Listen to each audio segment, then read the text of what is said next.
busumi du ba konfie pinini aduonu enan edane ebnada Tuesday 5th November 2024 in the year of our Lord. Ofema Ade Akye Abia Kwame Nkrumah Tikese me morning show president of the land for Bible ni enkenkan the book of Nehemiah chapter 6 verse 10. Nehemiah nwoma no etire ensia yimu edu yentie onyankopon asem. Na meko Mehetabel ba Delaya ba Semaya fie. Na wano de na wato ni punum. Na waka se ma yenhye nyankopon fie asodan mu. Na yentoto asodan no apunum. Efiri se wo ba bekun. Anadwo no obeba bekun wo. Na me se obema wate se me bedwane ana. Na hwan ni wate se me a obehye ne asodan ni mu na wanya nkwa. Me nkọ. Na me kari na hwe. Enye nyankopon na wosoma no na nkoma wo hyeti a meyi na Tobia ne Sambalat na abɔ no paa. Die enti wo bɔ no paa ne se minslo na menye saa na menye bɔne na wanya dibɔne bi abɔ me dia so pame. Na menyankopon kai Tobia ne Sambalat sɛdeɛ wɔ nnwuma yi tie na wodifoɔ ba no adianso ne adifoɔ no a anka wɔpɛ ayi me hu no. Amen. Yanyankopon kai Tobia ne Sambalat sɛdeɛ wɔ nnwuma tie. Yanyankopon nkurɔfoɔ bi a aka wɔ mo anka ɛnenka yɛnkwankuta wɔn nsɛm Awurade kai wɔn sɛdeɛ wɔ nnwuma setie. Awurade adwuma meyɛ adwuma yɛyɛ nipa bi a ka wɔ mo nko na nka yɛyɛ yɛdi afiri adwuma no mu Awurade kai sɛdeɛ wɔ mo nnwuma setie. Nipa bi a ɛsoma nipa ɛma yɛba yɛ nkyɛn bɛdaada yɛ sɛdeɛ ɔpɛ yɛasɛm na ɛbɛwie akyire no wɔpɛ sɛnka owuo na to yɛn yareɛ na bɔ yɛn ɔpɛ animguaseɛ Awurade kai sɛdeɛ wɔ nnwuma setie. Awurade kai o nipa no mafa ne sɛ me nua na mene ne kantamanto hɔ baabi a wɔtɔ adeɛ no kwa me na mepɛ maa no Awurade ɛnɛ wɔ yimi afiri hɔ obenya na nka mawu na wagye hɔ na ka ne deɛ ho Awurade kai sɛdeɛ wɔ nnwuma setie. Awurade adwuma no wɔ mu no manager no na mekɔfa ne baayɛ na nam sɛ wakɔ sukuu nti ɛnɛnɛ wɔno abɛdi m'anim abɛyɛ manager odi m'ani o Awurade kai sɛdeɛ wɔ nnwuma setie. Yɛwɔ nipa bebree ɛba yɛn nkyɛn a yɛde adwene mu fran nti yɛgye di sɛ ɔpɛ yɛasɛm ennuro no wɔtutia yɛn waba yɛn nkyɛn nipa bi na asoma no sɛ bɛyɛ wei ni ɛfɛtia yɛn. Sambalat and Tobia Nehemiah na ɔsi ɔfɛsuo First na abubuo no was let us arise and build. Na one more build here. Ne nipa bi si ye ma wunsi. Nipa bi a waye osi akwan wa wabra bom wa ye Sambalat and Tobia. Dabi owa ababa wa wote wa enka woni problem bia no. Na wakɔ ware na bɛmma bi edi wani. Sabi wani wawo na akɔnhoma kora wɔmmɔ wɔno nko ade bia adwuma wɔwɔ mu no wɔn yɛ workshop the whole month wɔba yɛ another workshop wɔ sɛ binim sɛ adwuma no ɛyɛ workshop nko a dida mafie ayɛ Sambalat and Tobia ɛwɔ wabrabom abrokyere wa wo no wonim sɛ wonua Ghana ni ɛna wofa no ɛna ade ne bata wo adwuma na woyɛ wompa bi ma no ekɔ wi ase wo ma adwuma panifo na pam wo fra adwuma ne mu Sambalat and Tobia. Wei wɔse na mekɔ Mehetabel ba Delaya ba Semaya fie nipa no wɔbɔ n'abusua chronology no boy was na one de wato ne prum wo suro wato ne prum na okan se ma yenhia asore danum ahade enye sa dominioni enye na yentoto asore dan na prum efiri se wo ba be kun nipa bi amane a wode ba omo account no nya account pa adan a nipa bi a unimu wo mo nipa bi a waboa wo mo pen nipa bi a enam wo so mo mo nsa call wo ma no enam wo so ma adwuma no wo mo nsa kai wo ba be ku say e kasai wo wu nti wo to kwan wona mnuo so wose na anadwo no be ba be ku wo ba be firi wawora the name said Nehemiah waji Nyankopɔn die no wade no to awurade so no wose na me se obema otese me bedwane ana obema wotese me ni muduro so waji Nyankopɔn die wade no watwe awurade ye no komafo wo bedwane ana wunwane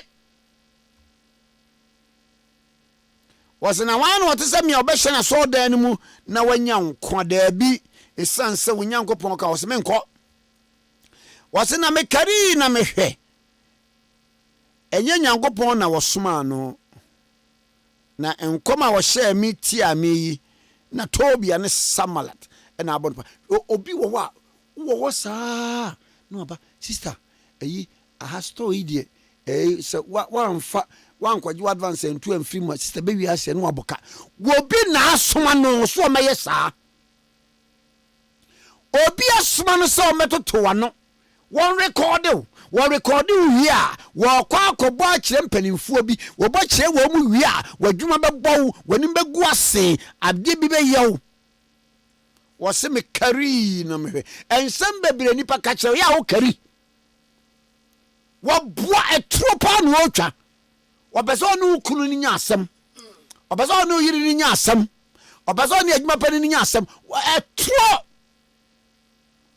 but Nehemiah de omo ka kire no nyina no okari na wo hwei anape wasoma me sem mebo amane se wo ye president wo ye minister wo ye asopani wo ye owfo wo ye wafo ensem nipa ka kire wo nyina no ya hwehwem ya kari Nehemiah de okari hweye no na ye atro nkomhye bibia no abeba so nipa ba oda ho a bia baba be kunu okari hweye no na le tamfo bi na abo ne tamfo pa da bia wodna no asini obi a wade ho da bia wo hunu nipa krokunu onam ha wo yesei wa yesei oni obi awo wakɔ ha waba ha ohu obi yire da bia wote ha wakɔ ha wo yesei ba na adanse ba akokura nim adan a opese ogu awade no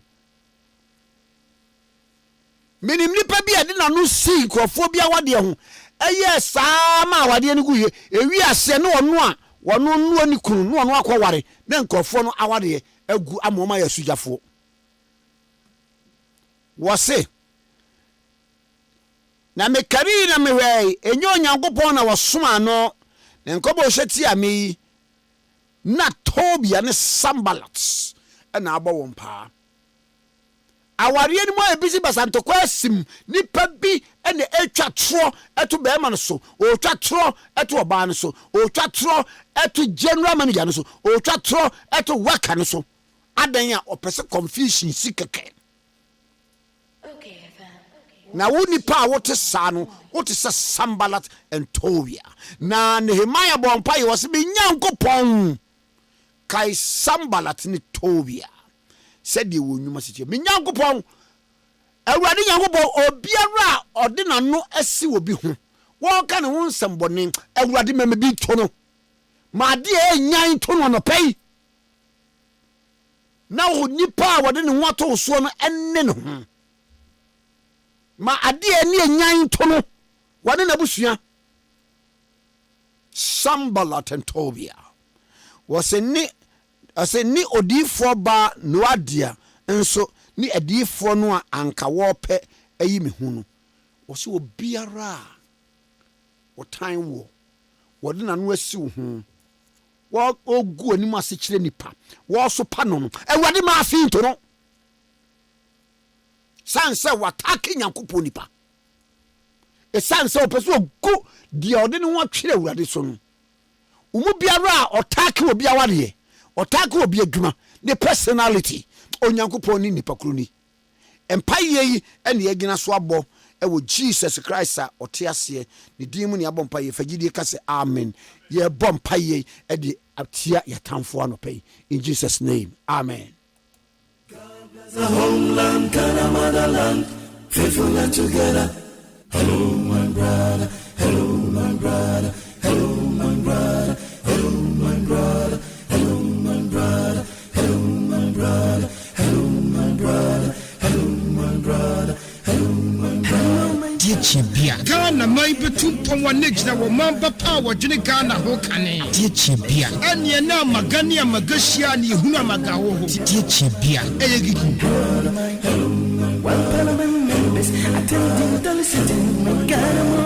okay 101.7 so near latest from your partner for life, latest from your partner for life bipacho latest from for your mattress obi anim na your mattress papa na mattress no yenkwa gina na yeboa your king size queen size double 1.5 and they cake ka hu nyina bi your mattress no se woda so wunya spine problem kofo bebre spine problem o manya no na chibre mu na ho aka no mattress woda so mattress ni okura woda so na amia kom na so latest one for mattress dey ventisa but what dey be mattress ni bi na intimi emwa your king size queen size double 1.5 and they cake ka hu enyina bi latest one for say nkonya furniture size bi abenya bi color bi abenya bi design bi abenya bi ewo yen ho na saudi si ho o porch bedroom office hotel room baby ano ye wazo ye wo mattress papa ye de betimi e de amawo ye ka say latest one majesu say your partner for life, your partner for life. Latest one for introduce MDF bed, wardrobe, side doors, coffee tables, center tables and they cake ka wunina me pa cho showrooms across the country. The number no na fe eni eni nkomo 0302 23 11 55 wa copy 62 0302 23 11 55 wa copy 62 and 0322 00 84 99 0322 00 84 99.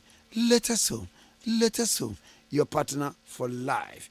Okay, 101.7 so any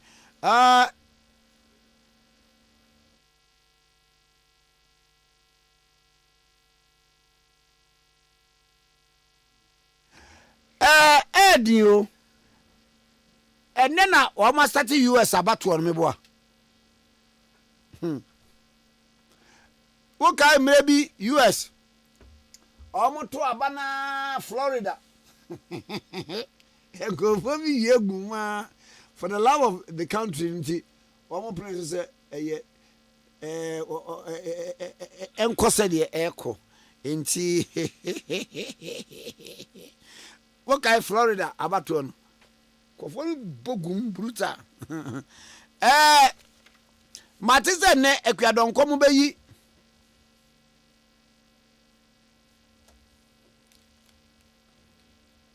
womo ekwadon ko party Ghana Freedom Party wo beyi flag bearer foforo enokre enye nokre eno wasam eda ha na Daily Graphic say commit to peace elections abruhine and na one anu durubru mu e wo amansansan kan mu the different stakeholders no wakaje afei or the abetwa Dr. Rosemond Wilson, head of National Office WAEC and e say BEC grading system unchanged in spite of curriculum change. Was say curriculum ni asesa then so grading system no e da so ate se e de tie. The West African Examination Council WAEC says the change at the junior high school level does not come with a change in the grading system. It has therefore insisted that it has not introduced any new grading system for basic education. Dr. Osaya Waduchum Ghana foko nshira munshira no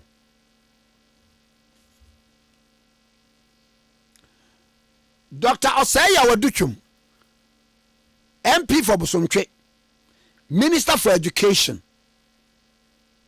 Me Waduchum, me chawa no pay, se Ghana foko nshira, ye nshira no. Munu wadukontia. Eniyema wadi egwu akwan mu, ewo Ghana, educational system no, obia nye ebida. Me pa cho muntie Ghana fontie, se muti se, free senior high school, ewo wa, me pa cho enye obia novelty, enye obia ingenuity. Who's will be a baby, and I may be a minister, and the mammy and patcho derby. A doctor say you were dichum. And your man pen and I done Kwakufado. Echo farm say 1 year, sir, free senior high, no and for my yen, she shall know my. Be patcho STEM education, a papani innovation. Na mwan kasamuya, moon say yes, and pa a buy a babua. Stonovation. Codvet, Stenovation, Codvet, why T-vet, Nina, papa ne ensanu adwuma. Na papa ne ba ye no, Honorable Dr. Say Awadichu, Minister for Education, obehu say, yen senior, yen junior high no, munim say, wamu ye mra 2020 say, e ka basic school no. Enti, resources wa yeriko junior high no, nya bi ne yeriko senior high adan ya because ya emra say eno a part of basic education and wo hu say there bi ade no anka say so study here junior high school no eno na ye senior high school no nhase it is all ye junior high school ni wi a na wakoto so senior high it was shase ma schools bebre say ye build here no junior high school no a part of the senior high school sense owie na wo toa so wahum wo be start junior high school no owie na o toa so e de akọ ama say no what the new curriculum aba for the junior high school no a e be boa said ye be ya eniema bebre a wo mo be sua no wo ho no wonu senior high no na e continuation na no ye di hu nkomo ye wura aya de me mo wa ha na me kan say me de na mpepa se ka yewura mamudomia nanka okoyia ran wonyi ran metia ko nyi yewura doctor Osei Aduchum nanso ni nyina ye wa nyinu kura no a modern ba wo bo Ghana education mu anya asem ketwa wato no sabi enka wonyawe munim se ebeprim na ye kasai or schools wo California or charter or makers or charter ni say ni schools no aban efa teacher for man na aban teacher for no ka na wono no de ni de ne say o mo kire afei California Education Governing Board no a member inti yenya Ghana 40 say ni pay ya gidi say Ghana enwumasua say ye TVET o say ye STEM education o say ye basic o say ye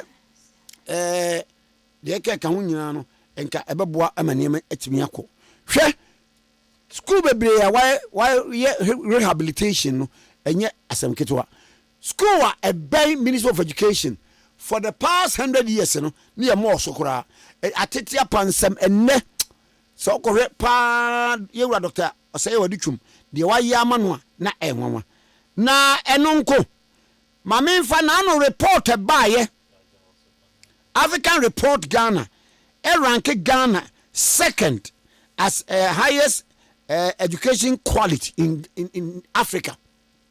So wo baby mem baby education quality wo pa ye toso second reporter baye African Report baye ye toso second baby anwumasua edintintiman ya na Ghana ye toso second hwe ye students a wo mutimnya scholarship ekọ abrochire ni ade no oh yeah wo mbo wo modern pa pacho udi saade sheda research na hwe ye students a wo musua nwoma wa abrochire dey excel eti yewura Dr. Osei Awaduchum miwura Minister for Education MP for Bosomtwe ye de wase ɔman de wase sɛ wo nso wakoma pa na wode ɛsom ɔman yɛda ase. Okay, 101.7 so ni mame nkwate nkɔmmɔ mɛsa bankyɛ me da ase. Me wafa yɛ aboaten Gian ɛyɛ former national organizer ɛde ma NDC amanyiko no. Wafa me moakye Kwame Mejozo.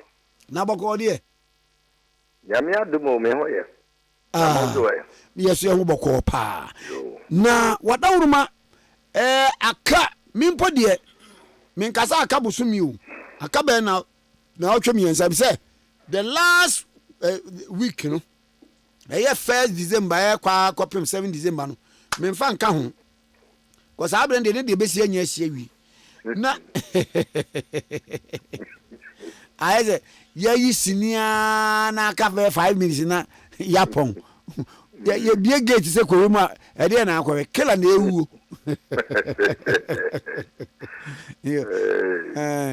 papa na campaign to say Well, Kwame na menchia woni wo beja fa no pe na menchia tifo so tie na menka sɛ campaign de nyame adom kuyi wo hwɛ nia ɛwɔ form na nsen ana strategy a NDC adopt na say boapa house to house na ya kono. In fact, I maybe be a mako be a community engagement and house to house. Here as party members are any who can say ya pena that you won't gubna. Yes, pamphlets I could take and then a shed wolf ye, maybe so I will quite the panel. Any marking can or a transi and no maka say ye true any battle on Senebaya and say, cry the first why your name. Omo ebidi kita ho na ya kire omo ba bia tinye ne wo wono na ye hia because ene ya hyenso de ti mo mo hwe obi ani ba bia tinye ne wo na ye mfantim ho because ba bia ye presidential candidate eda wo ballot no so nye eho na parliamentary candidates no eda ba bi wo parliamentary candidates no eda number 2 ba bi so wo omo other political parties ni bia omo a contest a war a constituency we need to be creating by the number 4 and number 3 sadie of sadie enhamu no en kra kwame be ha no de bia nyame fa kwan bi so ema niema bia ya wuyi wagina free so no otwe wadwen ba so wo be kaya na oni me kase de bia wo se ya na me kase ayete se wakọ adwabo ase na okuru mehene na sentia be na obon se one momode ante waso na wanti a uti anyi ya obeyira wadwabo ase ana wanhwe ohene no ne achansu dia isi ne tine ye no so na wanhwe ni yi a ampagya wani anwu se mehini ekine ye na ekoi na uti anyi ya bonwu se na wafi okuru mfo na ba na makọ adwabo epe bebre no na nene amanfo bi ne mo kasa ya na asene a jase eni mu papa bisa ndc ya chance de eni tne ye simfo besi lema me kai se ni power party na ye late excellency Jerusalem Rollins na me fa ne crazy oba ye na ye tea party na peno nanka Rollins no ye popular power Ghana has any na why military ruler could seem right in a G2 say, Yamma shares up of Republic na Yamma Kabima Cabino. And goes out on an popular. But Sabina Dubai had no war. A year MPP was no. And now His Excellency Jerusalem Rollins is a war NDC. But on my year, I shall Sudiana night, it projected the more. Maybe I'm a Fabia Lema. Maybe I'm a Fabia. But this time around, no. Ese be a strategy na change mu project the personality. No. That is why I move in ye chemu say ye no na say ye juba because that be Kwame personality ni ye say Kwame Nkrumah who say na Kwame Nkrumah ye popular pa but CPP oba say akoko ni koko I akoko ni koko Kwame Nkrumah ma kwan say mun project me as Kwame Nkrumah o say akoko ni koko Yes, connected to what I see. CPP Akoko. You see, enti akoko ko na sana a project yendi yesa. Unya mu CPP asense de na pɛ no work. Sana say ye ma NDC so yes yes it's excellency John Dramani Mahama a flag bearer. Who doesn't know him? Obia was so about Obia oye 18 years and above. And maybe I came no on to background no a first time voter. Gibon catch me say it's excellency John Dramani Mahama onim no. It is onim no. Why then do we have to waste my time projecting it? Yes, yeah. Ne di amanfo ni dimuntem ene eye kriyano. That is our identity. Kriyano na eye ya senso dia. Eno ene ye nyina ye jetu say we apart from ye nipa no a ya ni mfonyi beba no we na that. It is all ya. Since 92 Kwame kriyano di ada ho sa wa na mebwa. Kriyano ada ballot paper swa ba bedu sa amre ya but animu no presidential candidates no asesa for the asesa but it is not say me come nya 96 yen ballot paper bi a dey call round sa na ye dey me hwe me bi wo ya fie na bi wo bi ya me di na me si bonze siniye no e wo soa 392 ba be si ene ya ye wo be nipa ya wo sisi ya ne nyono nyame atonzakra afre no eniti siniye no mum na okwa bomodian wodi nya hu siniye na ohu space na wo siniye ni mo na di team wa watu abadawi eniti amati say na manfo no nyanti asese project personality media ni you know and the yes ya ye de ano no the nipa wodi anim o ye flag bearer na nia ese yebo modian ye project na ni sense de na ye kire ye nti say ba bia ba fa bia no you bia ka de say unya ji ballot paper na odi ma hwe ba bia fa ni kire ye no wona na odi atimo nan ze eno so ekoyi papa amanfo etiase ba fe wo bi so be ka se now no chiniye no di ba bia kane one say former president Rollins time na chiniye no na di ntindima bendai no se wotie anwum amaye nyina the victory of Muhammad coming again is coming again pam oh etin sa no na mo de personality no to so na afa we say emribi na ye wonyu be the victory of NDC is coming again and the people say hey jobodo hey do baby aye to bedo an kwame emribi ne emu enyontofo a enyontofo aba ne no sabi do baby a ye ono na die ne say oya ebe project enipa no but kane no biti say jiwalaka say obi aya uni no unza no ya me yonko pa binim za kwa me obetu no obi fie ada jiwa no ya me yonko pa ya say ni ni fie mpo a jiwa timoba en betra oni babusia fu din komo na wa sorry eko jiwa no ya me yonko a nti say jiwa ya nyumbi ama NDC a jiwa ne metrasi ebisa me da nti say o bere a debia no na chim chiriye ni obabobo nipa ni bi mudi mum bet na ni nyum ni bebre enti we American the victory of NDC is coming again no and no or she said nyum ni in such a way say NDC and that is exactly what we need to do and no victory for Mahama is victory for NDC is victory for Mahama and victory for all of us.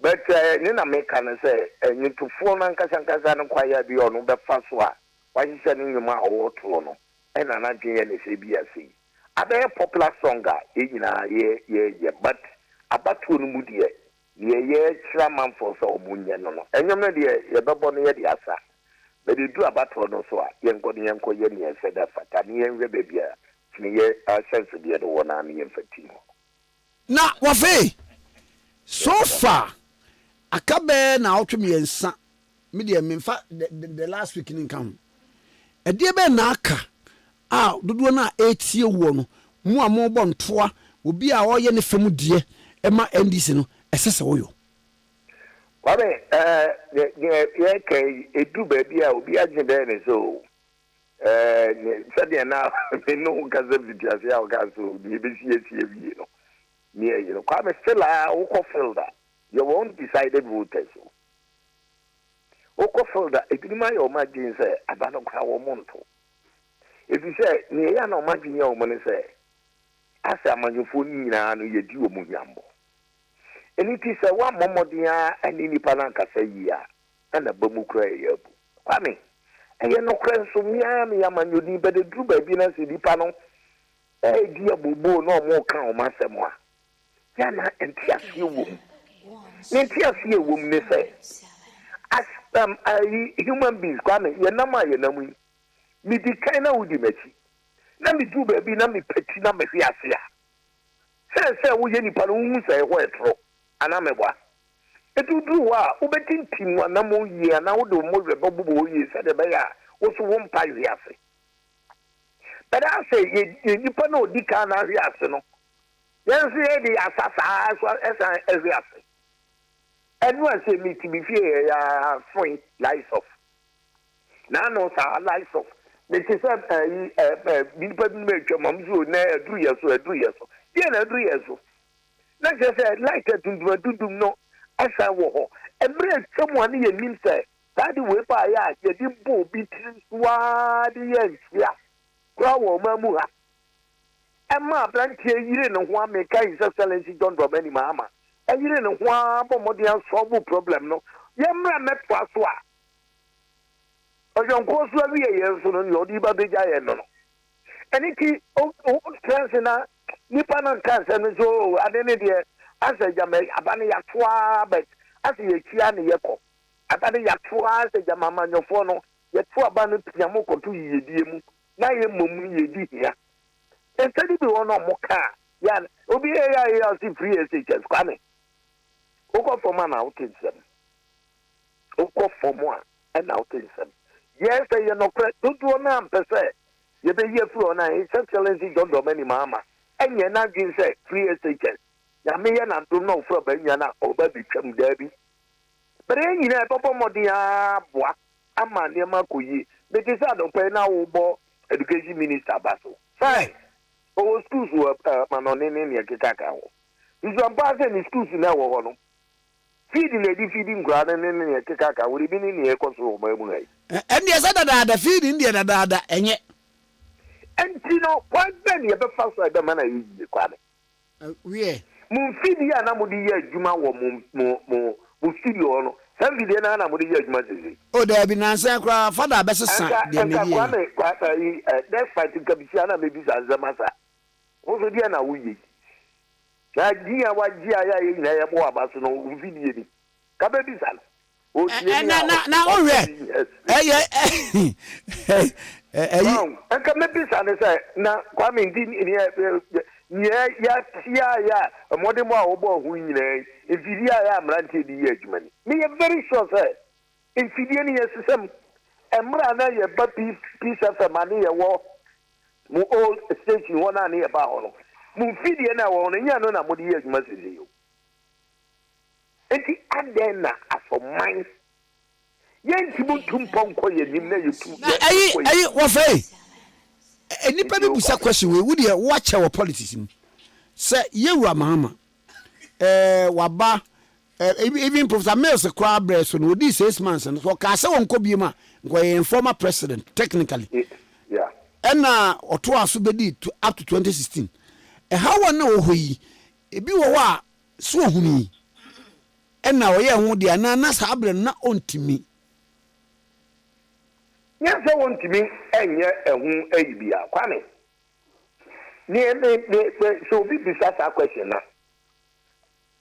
otwaso ni na his excellency John Evans Atama ene no ye na wo ba betwaso Kwame ye kan infrastructure pa wo mamu asa ni pa mienu nyama ya omo ye de boaye no se aba we ba ye ba beto aso sa kaga na ye koye ni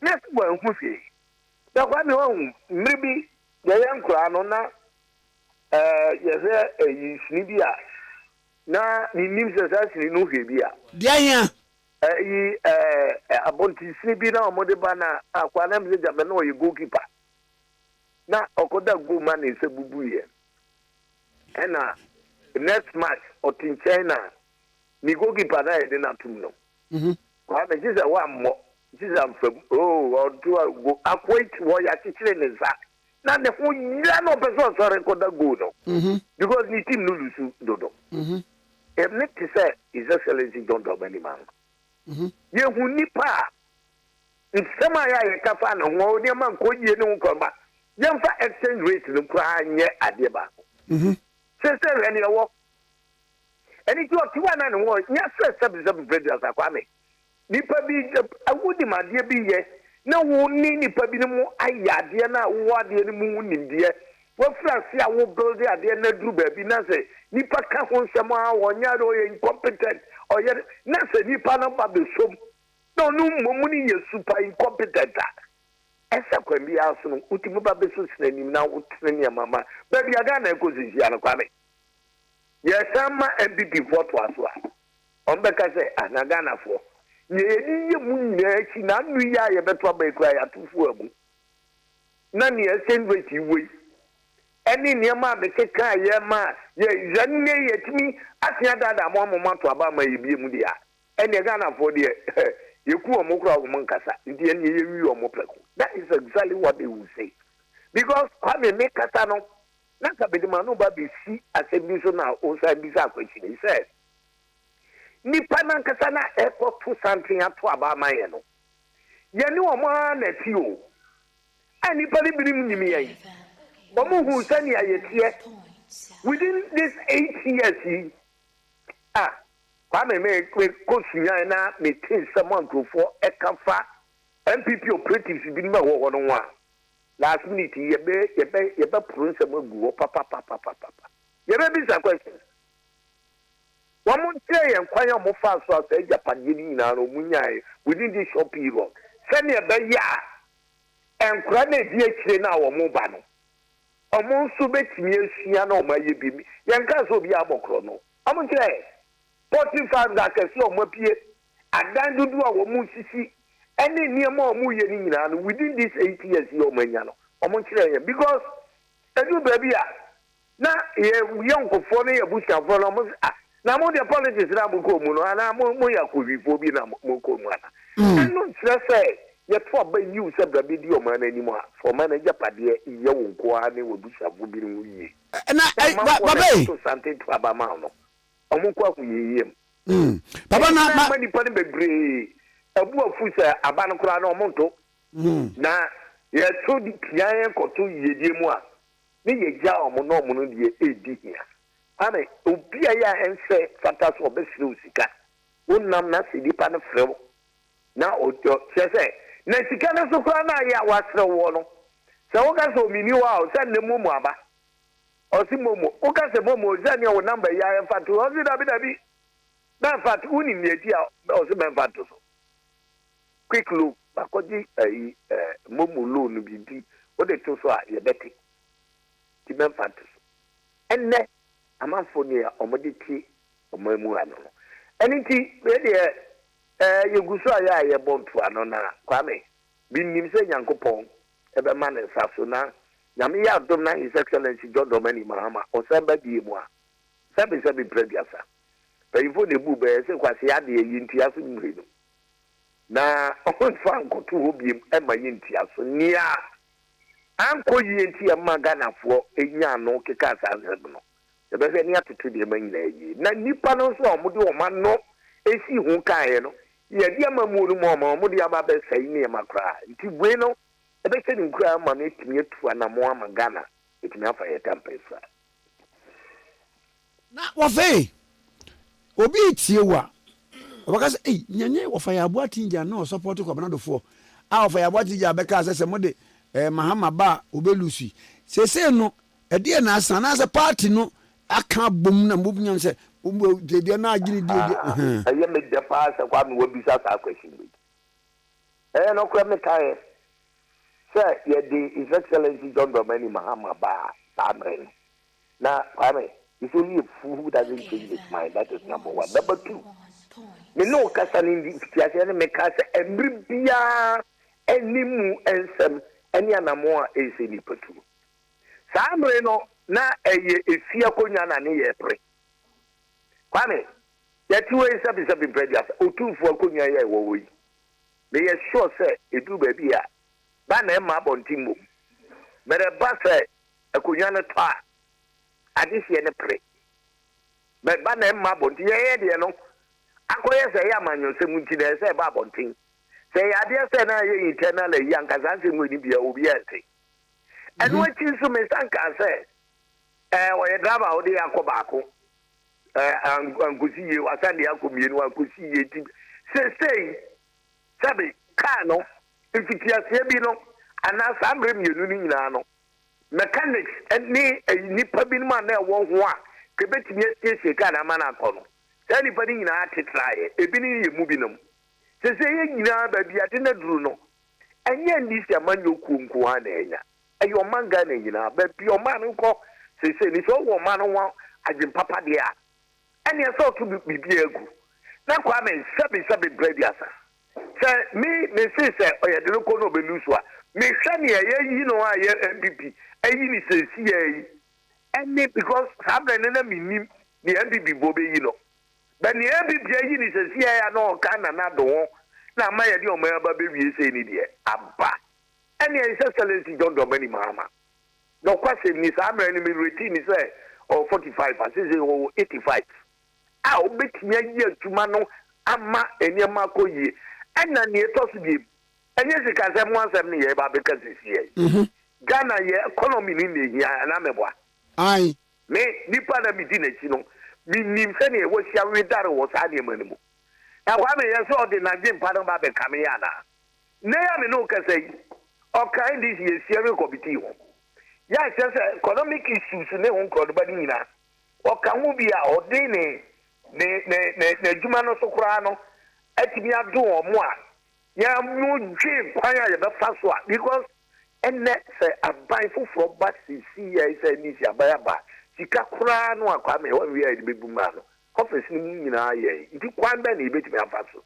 eno wadwi na enne papa no na mo a wo dwi enti sabe ono ana midi na chi no atu bibia egu akase ye nyina ye nkammom na ye nhwe se ne be ya His Excellency late Jerry John Rawlings ne party betimi agira ho yi a mi nso aya ma ye former national organizer ma ye adwuma boa ma party no aba mu mprenu mi nso mi di mi nim de e kame a ate se mi mpe party ni yi na ne to so bi mi mpe Ghana yi se Ghana be konani idi sa na mani nyina de kwa mi atwam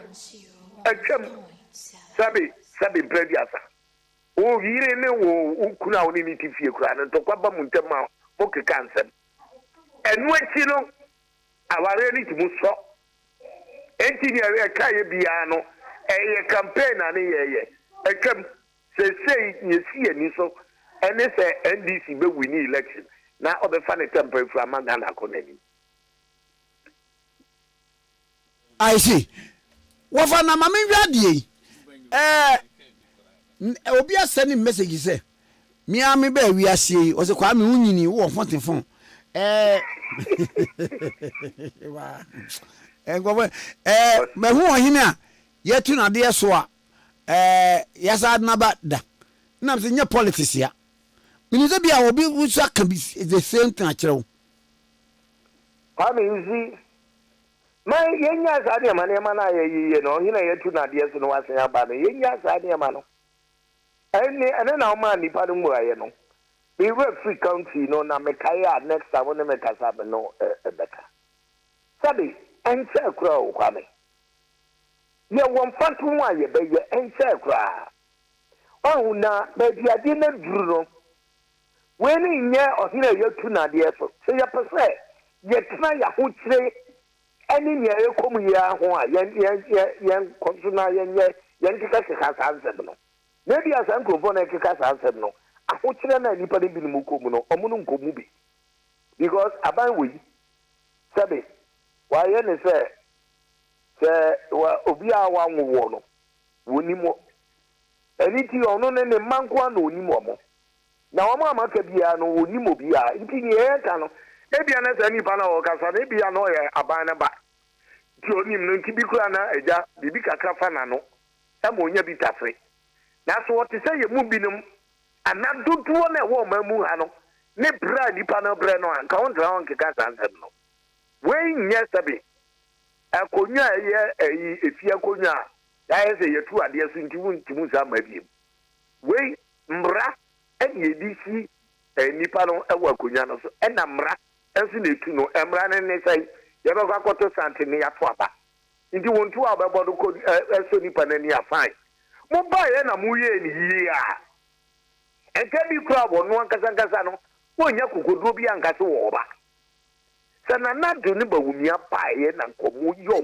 because I was say etuto ni mama Ghana ko wafa ke bi kura dondo amani mama wonya kokodo kura ankasa wo wafa sai ne message na so no no hwe ba bi odi omani jam ne sai amanse ne ya na oti wo so amabi wafa de mama kan say yewura mahama obewa adwempa no say de wo kin ba wo kan say mrebi am ne udi nko wo kan say nipa no a no omo 2016 no wo mo na wo no ho ma otimi lose close to 1 million say nipa no a no sa no omo nam 2020 say nipa no no omo nam ayi say eye car eye mate a sa mate nda bia mo beba obesesi no so TBC enim no aboka say nipa no nam 2024 enye source of worry emu asesa ah okay enye kakra ko emu asesa pa emu asesa nti na meka se no sabe me no kasa me zambu baby azaba ne de minti silipi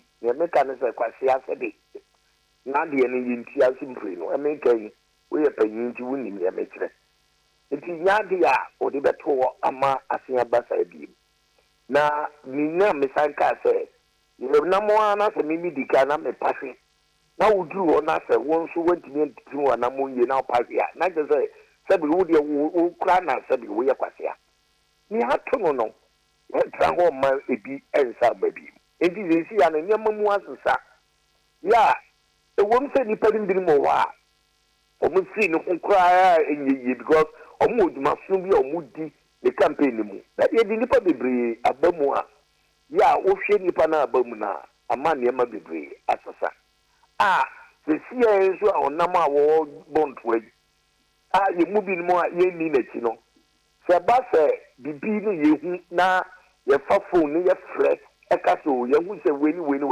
nkata mo sesa se so mu tie afuturo ne agentra ya amanfo na wa chire no so de ma ti Kwame ene ma ko yie minnim se yanko because ni adru no sabi imprediasa nipa de edu baby na se wan kasa hu se ene ma bi enti na ma aba ni se ya kasa wo sesa eni ti mi ma hu ni se ne ma bebre mu no sesa ya ba mu a yankopon ebema na muntu we ya yetu no na wo fe ya Kwame adia ede na me kan wate ase wo se e bible was na me dia sempa e ya mama nyina de na me de bra we ene se the nation's prophet so for usu bempa so wate de waka no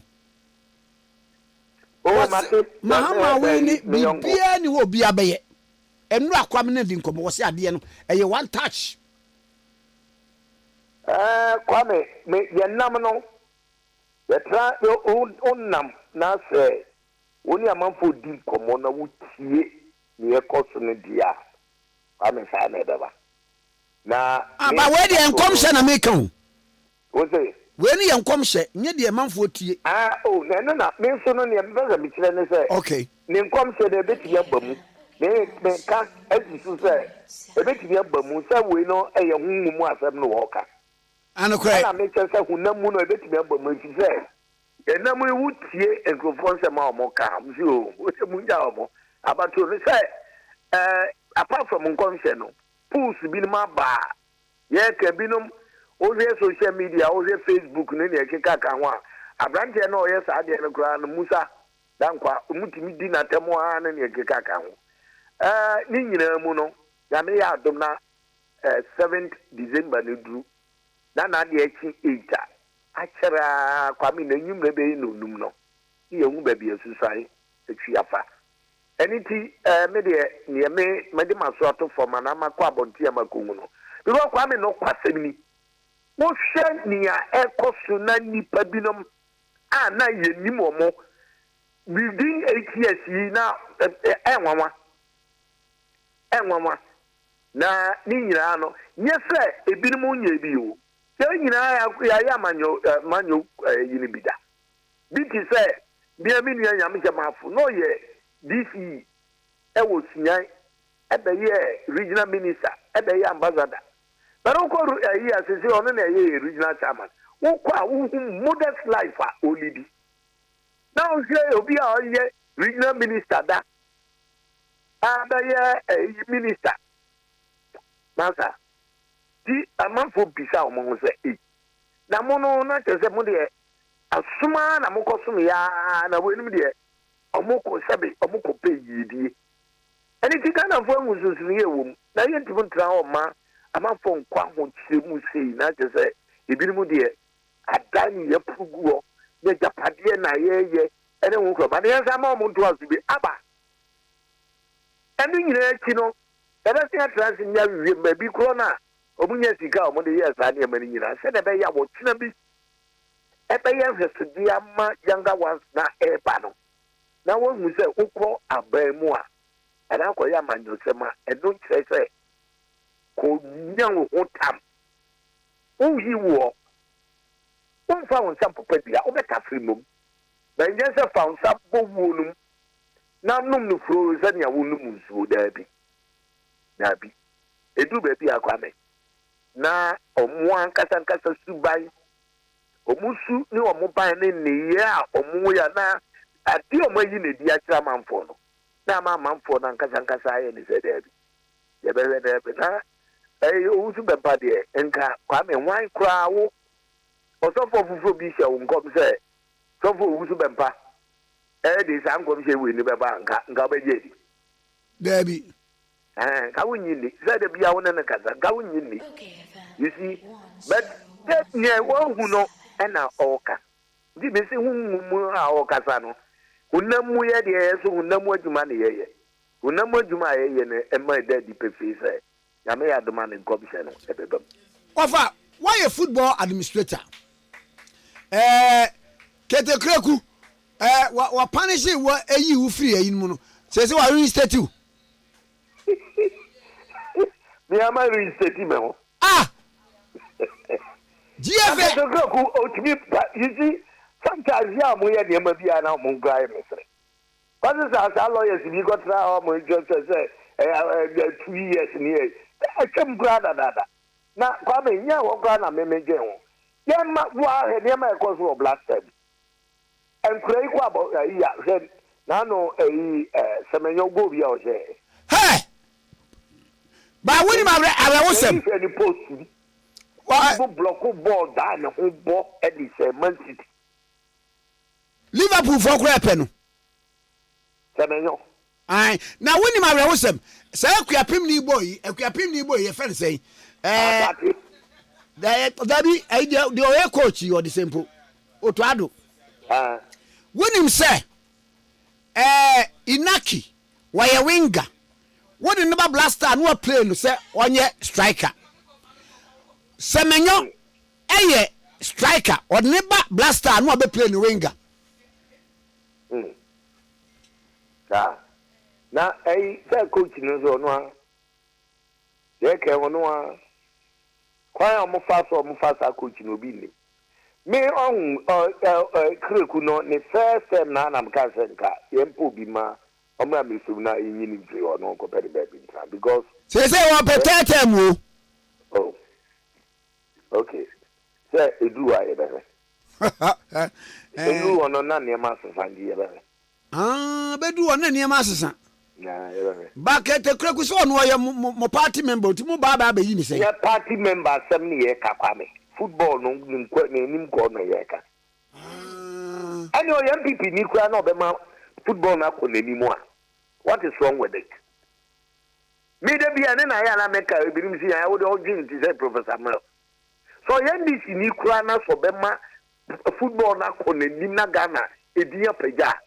Ade onye Ghana ni. O Ghana ni. Onye Ghana ni. Enti sane ma na ya oye me MPP fo ti so a omo ye sane ma no. Eno na sports minister we da hoto. Oda hoto. Sports minister we oda hoto. Ana ade so is on your head eh. Ghana. Yeah, football is you need one group, Kwame. Football you need one group. It is a never be uncle ye a war that is will be a because apart from football, the sports you be an ecoso or memua. Mamuche, if you are as sports minister and you to know where you man or and sports and you are watching baby. You know, so sometimes it do baby I say ono de okay kuna nkasa no wo fe wo ka hu sem bia ya hwe yi o on so bo fa kwa player bia om ka so ho pendrim FC a moton no ma akotoko no eno won wore sanshi wo ko ka na se we ya make me say ono awa wi obere sign you na niam ko yi a oto we dey aniam ko ndi Kwame, yes, Mrana ye football administrator. Me start here for kwa chama no. Okay, go am no go primary school. No go primary school. Get okay, no go primary school. Me start here me here for kwa chama. No go primary school. E be there no say me di ni ana serious menyan football administration mu ba be sisi no dabi. But I know so say Kranu nyamia ya madumo na mababe ye peyimfo a moma me gafi ye peyimfo na ye wo ye football eyinim no kranu de ye hu a ye beka da wava Kwame ayi AFCON ye betimi qualify already eni mekoya tije nyame bom na no onyame obebo strike amaya na obebo Kwame nyame de ye ni wa de to na nimu a onye hu adwuma ma Ghana ba bi aduru no ntita meka se tise nyame bom nyame de bibia wo de to na nimu a oye hu adwuma ma se enkoyi kura na so nyame se awurade sisane mamu ma ye na se ne be ya ye niam betimi akoyi agba be wura visa Ghana na issue electricity ayi me baba kufo exercise for the omoko agogo mi ko pa ye urefi ekwa akoso mu no urefi Ghana so nsamasi o di me papa ni video ni say nyame mra mu na eno no amanfo kan de etia no be me de me ka de bona baso say ni titie no kra wo nya no wawradi mu no yankopon enchira no ma no kwatente ebi say wo mampanyi bi na so wugidie wa awradi mu no kasa ba mo wo ya mitu anani atumi me di tu awradi animu a ase wa gem papa e ma o ma no yisi na ene ma kofi economy so aye yi se ye bo hun pa ye da yeguso eno ye bo hun pa ye ni na mu no ye mfa tu awradi anim na awradi ese mu ma ye na blaster de ba bi e ko no anu de na ayi ananu me no obi di nko se nya nso eben a akuapemfo de senka asofo na mu de akuapem ni coach na akuapem ni na ye free president say ntinti ni de because ka ko hwe ketoke ku pa nko se senior presbyter ana we catechist go presby hey really na da mu bi ase ma o kan bia na kwa me wu kan yo okay akuapemfo mi no na ye sa yi na ma ye ne de nkaja President sofu no mudina. The same you na okay. Never na je kwa ma so bet kwale. Ni nyina mu no ne ma sesa. Ana kwa ayi uba ayi ofa. Wo de aja wadi nkyire. What say commentary sa abrejola temude ba besi ni lamte vandapo mu so apacho. What akuapem commentary. Ya bobo na se mebiesa wadie bo ne ko wim wan abobo anu no wade bo ne ko. Ebi mai. Infatti de mati, infatti se contra.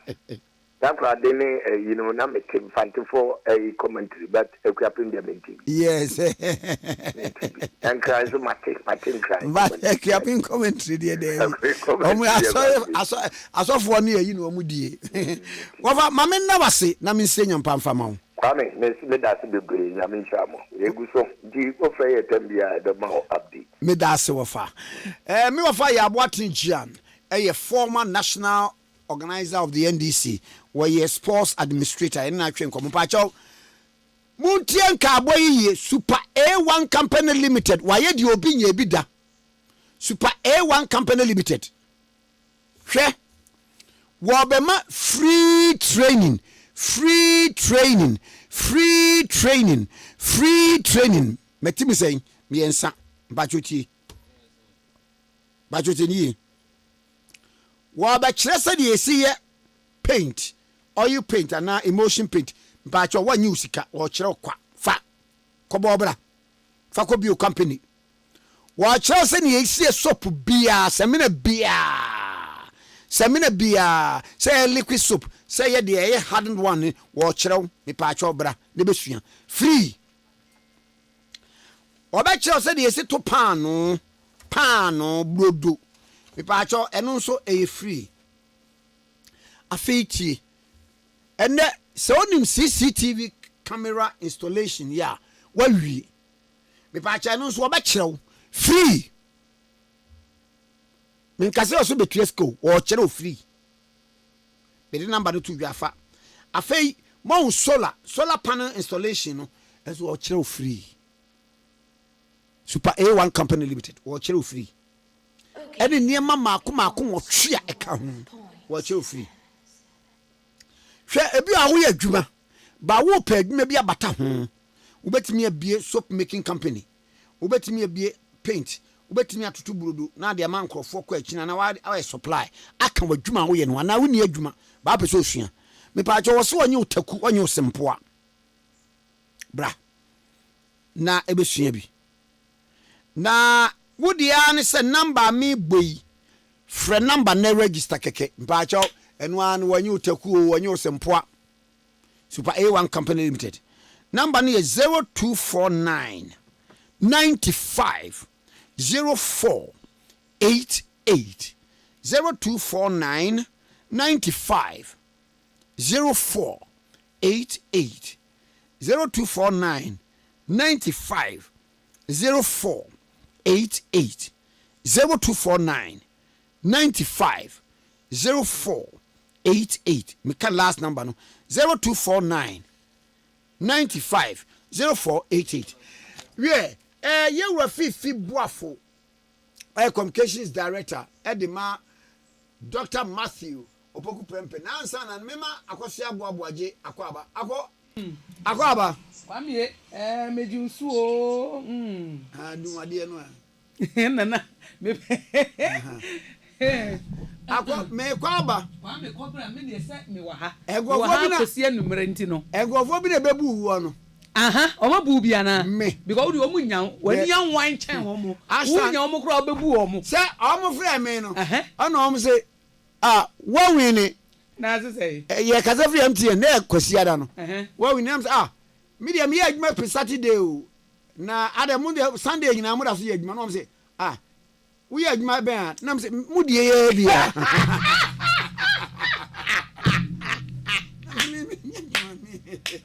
Kwame emre bi obi so free obi sa wo say o friend no ye say from MTN say bra emfa wate na kwana je so ampa emfa ho emfa o say emfa mehu emfa o say bye bye ba ko de o friend me o say bra we sister ni o oni ma na ba na me say fa I don't know. And then man about I don't say February na me say Kwame e basa na hye wo mu say me so fo ahye mbo say ma me sha February ni am akome kobra you were fifi boafo communications director edema Dr. Matthew Opoku Prempe Napo oye running mate man His Excellency Dr. Alhaji Mahmoud Baumia bra me moche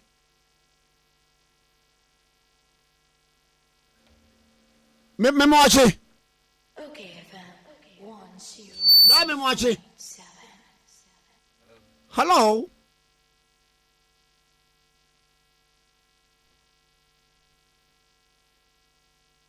Na ase say. And was bra me see ye kasa free ntie na wadi na ye nkyere o se na ebesi anam se enkyere me bra adwuma minimu ana ye nti bi kwa emo na anam se ye call meeting no ye kan say Sunday de ye mu obi a jade na mu de Sunday mu bu sana ka je o fe no onyama sam se Charlie send me de monya no mun send me mo de ne ya moye ne say random numbers na moye ne say ọmọ hu sẹ Kwame wọn hu trick no. ọjà ọsàn o yà aboa náà sẹ ọhún aboa wọ kasa mi yẹ nipa. ọmọ náà ṣe wọn mọ wàá ti wọn tó ntẹm dodo ọmọ náà ṣe wọn mọ. sẹ́mi sẹ́ mi ká mi ho o yẹ kúrò ní ẹgbẹ́ ho na mi nyẹ adwuma Sunday yẹ kya mu akasa mi yẹ nyẹ adwuma Sunday. etu nyẹ adwuma Sunday. Kwame ana fo wie no di watem akọ atem di die fufuro bia ma abo akwase ya abo akwase ya abo akwase ya enne akọ mikenkan test bia ni wonim se nipa bitimi suma nipa bi na waba wo nkyɛn oba atro na odeba menya ni so ade hunu yesi ye nhia wa ha yenye sei Kwame edu abato afekra de ewom pa na America for so start wo mu de no na akọ asofo no wanzo obi anje nkom akọ wanzo obi anje nkom Kwame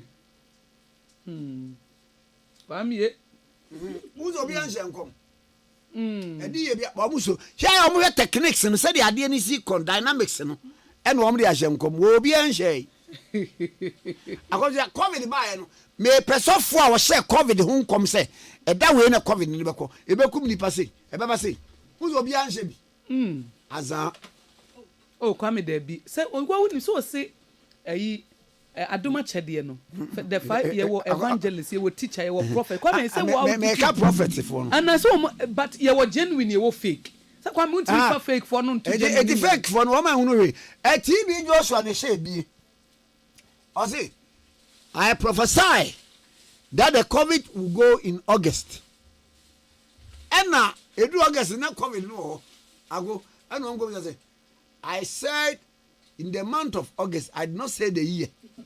Kwame say recently let me read the Old Testament say the book of Jeremiah I na me hu say anya Jeremiah no you difo anya me friend ako mama kenkan tesi enam de ye adwuma wo say na me come Hetabel Badeliah Basemaya fie no ono de na wato ne prum na okan se ma yenhye Nyankopon fie asordan mu na yentoto asordan na prum efri se wo ba bekun akodi mitie wo anadwo no wo ba bekun wo na me se obe ma otese me bedwane ana na hwan no otese me a obehye ne asordan mu na wanya nkwa me nkọ verse 12 na me kari na hwe enye Onyankopon ne soma no na nkoma wo hyeti a me na Tobia ne Sambalat na abo wompa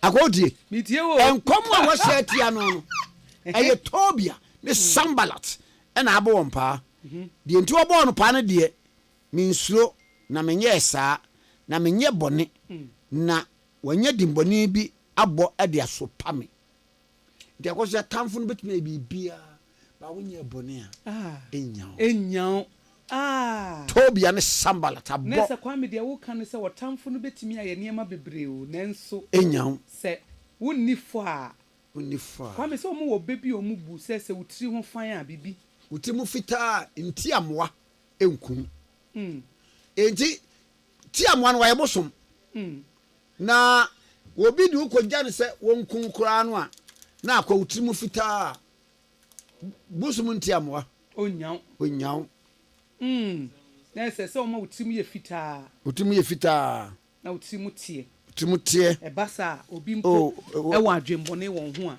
enya Kwame emfa eti Kwame na me kai na me read Jeremiah na me hu say nyame ewa adifo papa na wadifo bone ebi say Jeremiah was a prophet benkasa first president because we die nyame nyinki ba say Kwame udi tum say ye wadifo papa wo oh yeah genuine prophet akome say bebere no so wa omo hwe die ekọ no a na omo de aba bewuram no de bewuram no prediction bi efa afa mini madam fosofo bi na no de ka akura begin no afrem o say Kwame omo fa we ntum se fa afa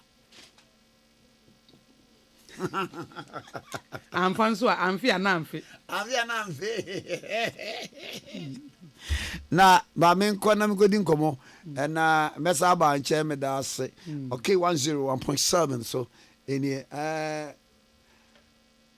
ora koku anyidohu CEO Emma at a Mills Institute eni ni nkomo bra koku me chawa no pay.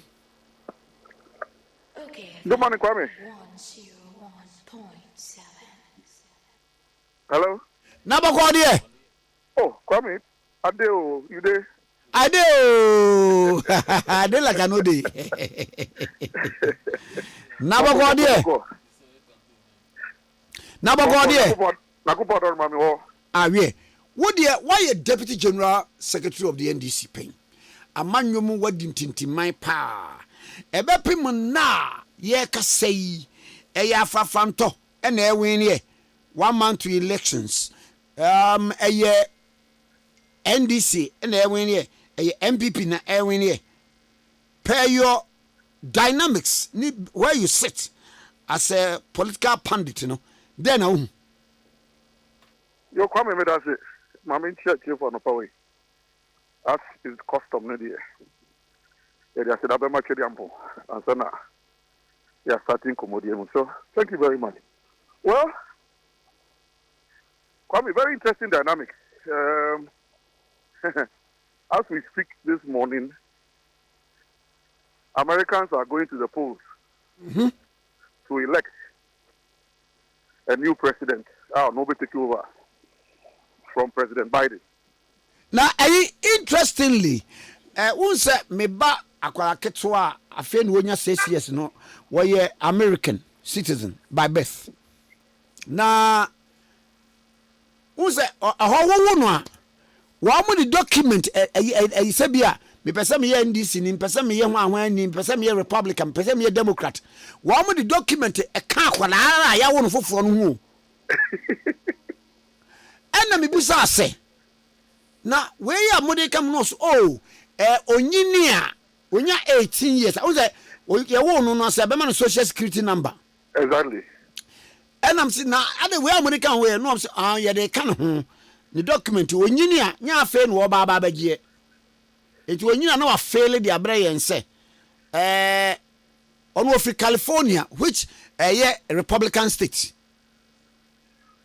enti onyini na wa fail say be say me say and so kwa Republican fail man ni ehun se kwara no onya 18 years but onya 18 years a o kan ye ho ana o Democrat ana bibisa ena wa mo to aba o mo send messages no me hu se me sin kan at random yes nti se bia early voting no wa mo send ni bi na si na America fu ekura ne we na early voting na me ko fili bi man na aka wasem say so, Kwame, so in America and in Ghana, 2 vice presidents against former presidents. So very interesting comparison. Donald Trump, Professor Sabebium, and Kamala Harris, a sitting vice president. Ghana, former President Mahama, Professor Sabebium, and Vice President Baumia, a sitting vice president. So interesting dynamics. In America's history, obi wa be the president.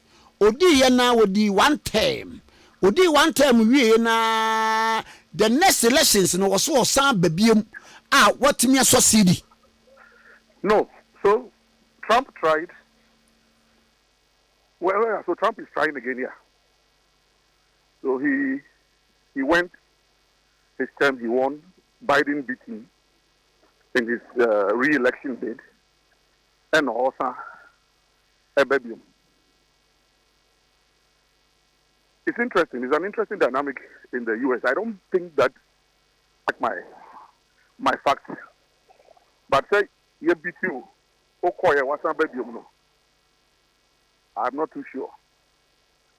And so it's the same thing which is happening in Ghana.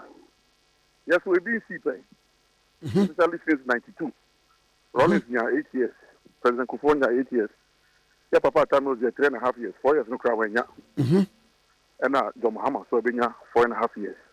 Nanadu Abinya 8 years. So these are two presidents, former presidents, Ghana and America, struggling for re-election. And the dynamics are quite striking. Striking is and this is Kokwani who's speaking as a Ghanaian, as a nationalist, theologian, speaking my mind freely on issues. Kwame, I was listening to Donald Trump wrapping up closing remarks, quarter closing arguments. Now, the level of attempted are not Trump a usual. The Papa John Mahama usual word do Ghana Nanuya STUPID. Oh, but a quote from Bill Clinton. Is the economy stupid? But when you say people are on social media posting stupid things, and also if Bill Clinton, yeah, apart from your kind, okay, the Clinton, it's about the economy stupid. Subsequently, he went out and said again that people are on social media posting stupid things. But say no, anyama one more posting is stupid. Nipa is stupid. No problem. But it's the same people who are going to vote. It's the same people who are going to vote. And you need their vote. Okay. Both the stupid and the wise, you would need the vote. They're one by one vote. They say, "I'm casting answer for vote 10." And I say, "Be stupid for vote back." They guy will vote back. But Kwame, I saw the most recent Afro Barometer report, CDD for Afro Barometer report, almost released now on the 25th of October, 2024. Morning. On the 25th of October, 2024. And I'm releasing the Afro Barometer report. Do you know that religion and ethnicity are the least factors that voters are interested in? Say, baby, I will free and I will soon. And then in Ghana for the three key factors, according to the CDD 2024 Afro Barometer report. And then the buying character. The message, the some or the tuja. Any some or the tuja no. Ochina fa will be and Zabi Ochina Faso Edibeba, the vision of the candidates. This is what the CDD 2024 Afro Barometer report released on October 25th. It is only like last week.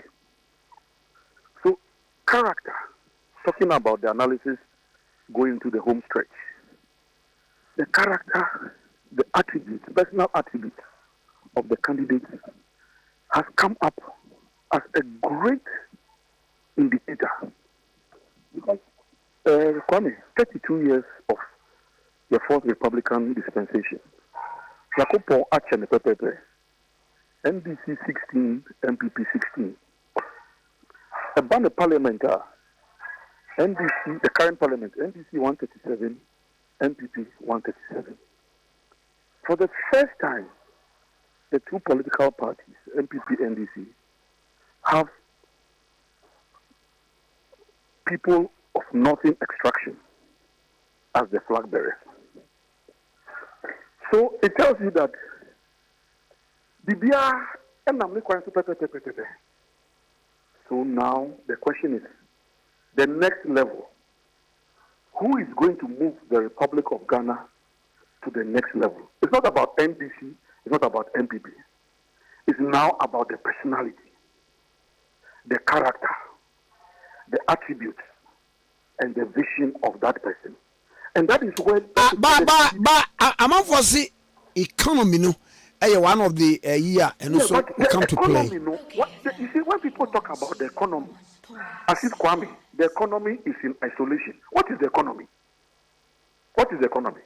The economy is basically controlling the factors of what do you call it? Demand and supply and production, revenue accumulation, and how you disperse the revenue. Cost of living. Exactly. That is the economy. So when you isolate the economy, after the economy has to do with only physical cash. Even the physical cash, how do we generate the physical cash? The physical cash is generated because there are some factors of production in place. There are factors of revenue accumulation in place. There are factors of expenditure in place. All that factors into our money supply, the inflation, whatever. So if you say economy, what are you talking about? And so somebody is saying that my whole concept of the economy. And Kwame, I was sad when over the weekend, and this one, I won't mention this, but I was sad. I met some people, some influential people, and for them, we're having the discussion. And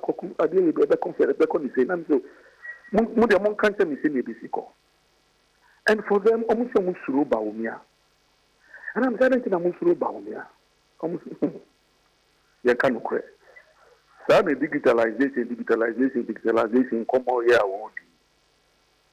Aquano, a jai, a man of the digitalization, a bar, and boy. And I'm saying, wine.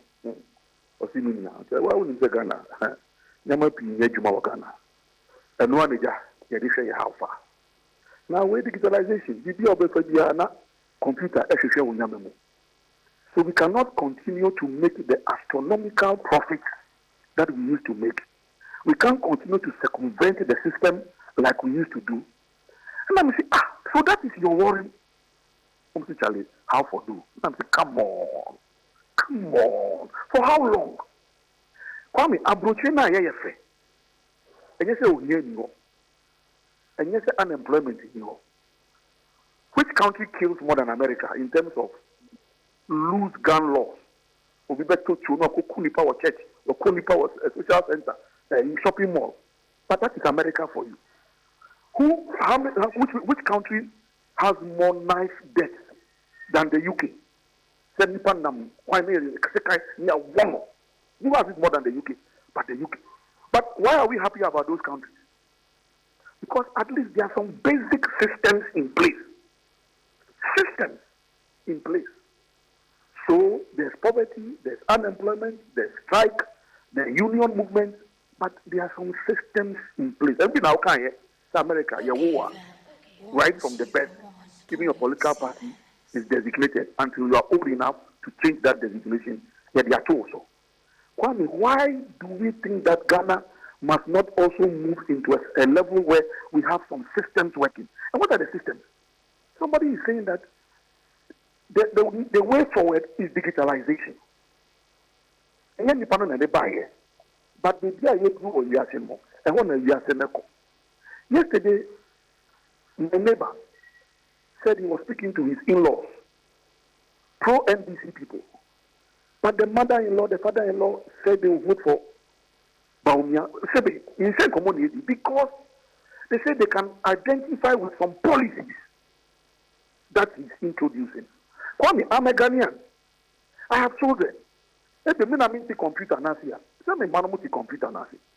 what we are saying is that it is policies, and that is what the CDD Afro Barometer report is saying, that majority of people don't care about ethnicity. They don't care about religion. They are looking at the character, the message, and the policies, and the consistency in the policies. As I speak to you, I've heard Dr. Baumia say that on Thursday, 7th November, I hear Mimi Yaudida 4 years ago now, me back small girl. Okay, baby, 7th November, Nyakupon and Fanny Crazy. But I will remember 7th November positively going forward. If Dr. Baumia stays true to the pledge he made 2 days ago, he said on 7th November, Thursday, he's now going to officially launch the Ghana credit scoring system. Credit scoring system is saying, I know you're going to the group of young credit card no use. You free Ghana boom your car, you keep a physical cash, $100 bill, $50 bill, not a boy at house only at the number. But you didn't say credit card and no use one. Are shops in Bebree, hotels in Bebree, Kaiser, and Ansem what we call Singapore. Yeah. Na me do hotel anaju. Na me do hotel hono. Ena me yesenka me yisketwe no se bo mpacho yenye foreign currency and yenye currency yankas hard currency. Na foreign currency na okuta no gisenka okosesa ba. Your designated point be abesesa. Na so what should I do? No so card wo ho. Nti no o card no na we give me passport no of flash here ha. Now say they was no, they are prohibited. In fact, as far back as 1998, when I was with Metropolitan and Allied Bank, working in the financial sector, we call program Wall Street, New York. Yeah, Wall Street, New York. Good. I had a program there to go and do some studying. Ghana in 98. So they booked my hotel. Yeah, no, I'm security exchange in this animal. Good. Yeah, I know. So the Leos Hotel in Manhattan was booked for me here in Ghana. Media mekwa meda eyiwona meda West End. Good. And then I arrived, got to the hotel, so I was carrying physical cash. This is 98 years, there about 99. Wow. But Kwame Nkrumah, do you know that the hotel refused to accept cash? And I didn't have card. I didn't even understand the card system at the time. I had to call a friend of mine in Bronx to come and pick me from Manhattan using the train system to Bronx. I had to go and stay in Bronx because I didn't have a card and I was carrying cash. The hotel says they won't take cash. This is even way back in 98. It's Yekai, Kwame, moving forward, when we want to create these systems. Now, no, Madam Fumi, say, Watoka, Okorojistaka, or DDLA. Okoye, no, almost in the Ghana card way. But you need. But Mrs. Say, we are sorry, without the Ghana card, we can't register your vehicle. I see what you mean. I see, we are sorry. The way the system has been configured, without your Ghana card, we cannot register the vehicle for you. Patapa, almost a master patapa, Dimrechimu, Kopek Ghana card, Branijania Oyan. I say, obey, Charlie, wait till they go. I say, Master, if I go do, and if I call your Ghana card, he got his car document, his registration, almost linking Ghana card no to the driver's license. Now, so called the car for SWA. They are my card. But what to say? A man force you complain, say, I'm not sure, man. Ghana card, and you're not baby. I would send it there, and yeah, dear, a social. But I'm saying that we're talking about the economy. The next level is when we build these systems in place and it creates a fair amount of equity. And if a binomo, system, no, a babete, almost profit, no, so because they can't circumvent the system the way they used to do it before. But on a broader scale, if we credit scoring comes and more people are credit rated and they're carrying credit cards, and can now be able to live a decent life because of their personal credit rating. Not means for that of a piano for tutu, akokotwa panicho, say offer, Buamia said. So as for so when I hear my own presidential candidate reduce the conversation, say, in your mimekame, come with sito ke nine sumo. It means digitalization battery. I cringe. Kwame, the woman who is doing the comic, she talk fish. And Oyemomo, doesn't she benefit from digitalization? Oyuzu Uba, doesn't she benefit from digitalization? E-pharmacy aben or now onya and draw through the doesn't she benefit from digitalization? And I was telling some NDC people Friday, you see, sorry, I was telling my NDC people that I feel sorry for our candidate. You know why? Instead of laughing at Dr. Baumia and the digitalization policy, if I was John Mahama or if I was doing communication for John Mahama, what will I do? Why? This whole digital revolution in the modern era, when did it start? It started under President Mills. Sorry, under President Rawlings. President J.J. Rawlings. The liberalization of the airways, when the Malaysians came and took over Ghana Telecom, and we started creating phone booths, com centers, space phone, normal phone, first one phone, no, as a weapon of mass distraction. You, John Mahama, you were communications minister or deputy communications minister under Salia or Slugabra. You became information minister. So instead of you to be laughing at Baumia as a digitalization, you should be able to take center stage and stand on it and say, Mr. Baumia, what you are doing is only an upgrade of what we started some time ago. But you are refusing to communicate that effectively. And you are laughing at him. 2 days ago, he met some youth. He said, well, Ashanti region. And when you watch the whole thing, all the questions the youth were asking, they didn't say, Mr. Vice President, we are hungry, give us food. They were asking questions. Data is expensive. Interconnectivity is a bit slow. This. How do you intend to improve on these things for us to have a full benefit of your digitalization revolution? I mean, that is the conversation. And so 4 weeks into an election, general election, a crucial one, when somebody has remained focused on policy, and you are differing on your policy, and you say you won't debate him at a public debate, for us to understand your policies fully, Kwame, I can tell you that, look, the numbers, it's like Kamala Harris.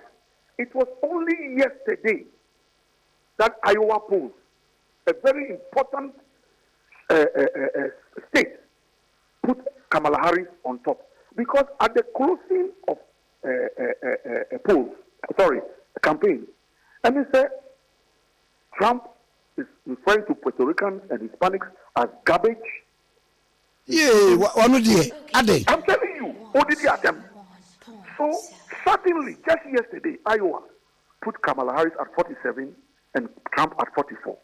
Emma, Osi Oba, he has vowed to one more undocumented migrants. Over millions of them will be out American men who are winning paper. Well, that is his policy on immigration. And those people also have relatives. Kwame, the number of Ghanaians who are living there like that, but are able to send something home. And then there are other people who have votes. So, of course, the whole issue of immigration is a major issue in this elections today in America. But the point I'm making is that one day, just one day in an election cycle can change the dynamics of voting pattern. Women 65 years and above, apparently, for the first time in America's recent history, the surge in women 65 years and above who have decided to go and vote for Kamala Harris has never been seen before in American history.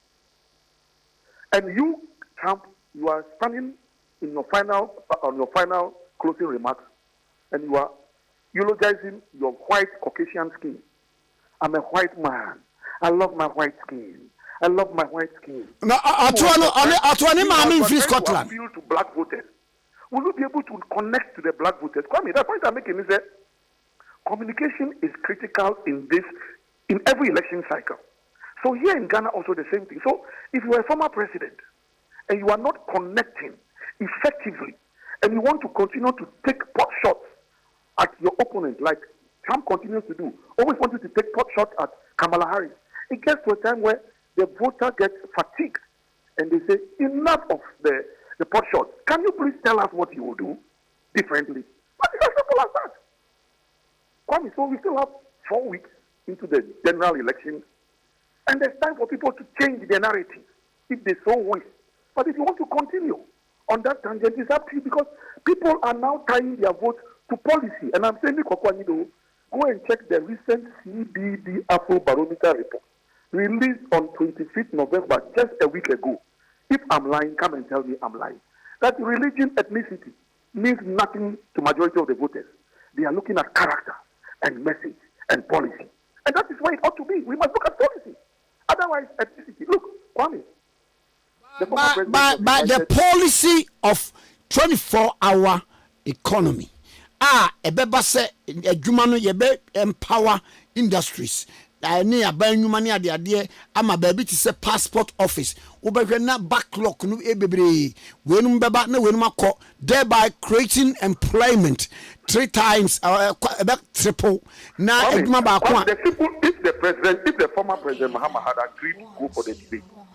The simple question that I will pass through the IEA is simple. Mr. President, we have been listening to your 24-hour policy.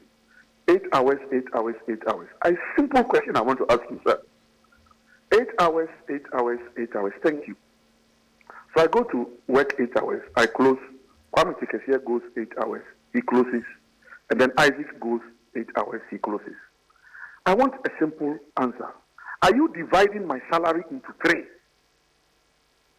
Daddy, but say we go 8 hours, production will increase. Now, so tell us how productivity will increase. Because if DVLA is working 24 hours and the car sales points are not connected to that same 24-hour psychology, who is buying the car at 1 a.m. to go and register at DVLA at 1 a.m.? So there must be a complete and comprehensive thread that runs through the whole, because already 24 hours. Why? The nightclubs already operate 24 hours. So if you, a former president, come and say 24 hours about nightclubs and discotheques, you haven't told me anything new. The nightclubs operate at night anyway. Hospitals operate 24 hours. Doctors are on call. Even those days when we're using pagers, doctors were using pagers, they were on call. Police works 24 hours. I grew up in Bamaka way back in 79. Why? So just go on night duty and guard duty. So which aspect, we're talking about production, I agree. Where are the factories that you are going to send the labor force to do the 8 hours, 8 hours, 8 hours?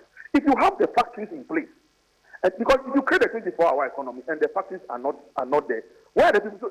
DPLA now, what? So the backlog 24 hours. So within, let's say, 6 months and 1 year, that backlog is eliminated. Then what happens to the 24-hour economy? So if there are backlogs, let us create a way where we can clear the backlog. And that is where somebody is putting in place systems where you can sit at home and not necessarily go to the DVLA office in the morning. So even at night in your home, you can use your app and do things. You can buy electricity. You can pay water with the app. Tomorrow morning, your things are connected. That is a 24-hour that we're talking about. It's already in existence. But we are creating 24-hour as if. So, friends, okay, FM. So this morning show that you are doing, you close in the morning and you go. Will there be another morning show in the afternoon? Will there be another morning show in the evening? Will there be another show at midnight? No. So let us have specificity as regards the 24-hour economy. Then we can buy into it, but it is just a general mantra. And you are throwing it, banding it around. Some of us say we are still not convinced that it is what is going to save this country. So 24-hour economy, so that solves all our unemployment problems ad infinitum, into eternity. No. Okay. It will not. Mate. It may help, but it will not. It will not. All we are saying, Kwame, is that 1 month into the next general election, I think that the only free advice I'll give my candidate, then of the NDC. Of course, now what does your candidate, because you have pictures here. When Honorable Mrekuduka, MP for Takwa Nsayum, and Osanye Deputy Lance, campaign din MPP. Kwame, I'm happy you came there. Sagalam say issue now start here. And now it became a national issue. Why not? Almost say yes, you yen to me. But a true baby, and I yen you tak for. almost take a very entrenched position that all small-scale mining concessions, revoke all licenses. They say, stop them, banning them, into almost trade. Even though organized labor pulled out, you start forcing chinchinia. Obi crab here, Professor Jampo, no, they'll say, we can go and bend the sea. You start is going on strike, and okay, no problem. At Amos Institute, we are a responsible civil society organization. So I decided to link up with my coordinates in the Western region, specifically. So from Central region, just before Shama, we hit through Dadieso, Senchim, Ateku, then from there to Huni Valley, Takwa, Pristia, those areas. Kwame, what was I going to do? I was going to seek first-hand knowledge and education. It is do Takwame Koyuma, University of Mines and Technology, the only mining university in the whole of West Africa. I went to seek academic knowledge. Then I now went to some of the mining sites to see those who are doing responsible and irresponsible mining. Now, Mrekuduka is the MP for the constituency. It is true South Friday, Sena or constituency. Also, a deputy minister in charge of that sector. But he said, Maba, I'm a Ghanaian, Palestinian, you are in my constituency. Is it possible for us to collaborate on this matter? Let me say, why not? I'm not here for politics. I'm just here to understand the issues. Now, let me tell you one thing I discovered. One thing I discovered on that trip. Kwame, do you know that under the Minerals and Mining Act, under Minerals and Mining Law, Act 703 of 2006, Minerals and Mining Law, Act 703 of 2006, and I'll say the third time, Minerals and Mining Law, Act 703 of 2006, Section 17, subtitled Water Rights. You know what it says? The water rights says that in our constitution, that anybody who has a mining concession, in your mining activities and its ancillary activities, you can impound, stop, arrest, divert, reverse water sources and water bodies in your mining activities. Do we know that? Jampo, UTAC, do you know that? Media CSOs, do you know that? So when you are going, yes, the river bodies are being spoiled. We agree. We don't want it. It is killing us. It is creating kidney problems. Dialysis is expensive. But have we bothered to go to our parliament to know the law that underpins what is going on in those forests? So technically speaking and legally speaking, the people who are destroying the water bodies are operating according to our constitution, because the constitution allows them to destroy the water bodies. Kwame, that's where we are. Bagby was minority leader at the time. Today he's speaker. So what is that parliament doing about that law? Kwame, that's why I was in Takwa. So I didn't go to campaign for MPP. I went to seek knowledge. I found knowledge. And this is where we are as a country. Let us go to the root of the matter and stop playing petty partisan politics with it. Otherwise, we are not going anywhere. Have a wonderful day, my brother. Thanks for the opportunity. I appreciate it. Thank you. Thank you. See you, Emma at Amos Institute. And in K101.7. And the point, homeopathic clinic, Dr. Dubois, Semin Cancer, one pay. We will be a white yare. Now, Yariana Timmy War. Now, you are any ye to Mikabra end point, homeopathic clinic. Now, Dr. Dubois and Sao Yare. Now, or Sao Yare, we are not Yariana Echo. Now, Dr. Dubois say, Yari obesa wono wode homeopathy no na yare sa na besa yare me pa cho tie ni a fei se wo hepatitis, diabetes, epilepsy se tware yare we obi a wani yare ana spine problem a me pa cho to me cabra endpoint homeopathic clinic Dr. Dubois en saw yare na nyina nso enko na wontu yare na se ho emfamfi wo ema yare na enyina enko emfama wo me pa cho obi mfa na yare ma endpoint homeopathic clinic mane yare na sanka so bipacho wo osa obane be ma mo pawo mi pacho wuti pains bi o bones mu e o no mpem afei wo yare bi te se wo yare bi te se epilepsy tware yare diabetes and the ekeka wo nyina tumi kabra na wo ba Dr. Duboatin de oyema wo ni wo de afidie si so afidie che ba bia problem no na afidie na twaduro de amawo wonuma na ekọ end point homeopathic clinic Dr. Duboatin ensa no adwuma enie na pa cho tie nie homeopathy no de ma wo no eyadura any side effect homeopathy no de ma wo no eyadura any side effect me pa cho Dr. Duboatin I was painted with shell signboard across. We'll be able to come to do after Rajan Shako Street to Poggy Gardens for the sign to the clinic. Ewotema. Kumase Koma boy here, Angel Education School, the Chiripe, Takwale branch of Anaji Police Station, the Chiripe. We'll be able to bonnet my hair, sir, and we'll be able to Takwale Anaji Police Station, that you are Queen of Peace, na making. Now, Dr. Duboatin, a bonon, Kuno Wamamu, 30 minutes will be fan friend. Madame. Fred Dr. Duboatin 0244 86 70 68 0244 86 70 68 0244 86 70 68 0244 86 70 68 End Point Homeopathy Clinic. Midway FM Messemwa Nanwada any Prophet Eric Boahin, Prophet Uchi, Edin Komo ni programmer a shase enra Imperium gathering, a shase enra ewo hachu agbogba. Mobaka Edin Komo, Jumedian and Neso Betwaso, 6 o'clock, let Mediano ashase. Na asemtra washe na gina ye Prophet Uchi, Ediato Swinani said, Bribiara, washerieno. You are going to recapture it.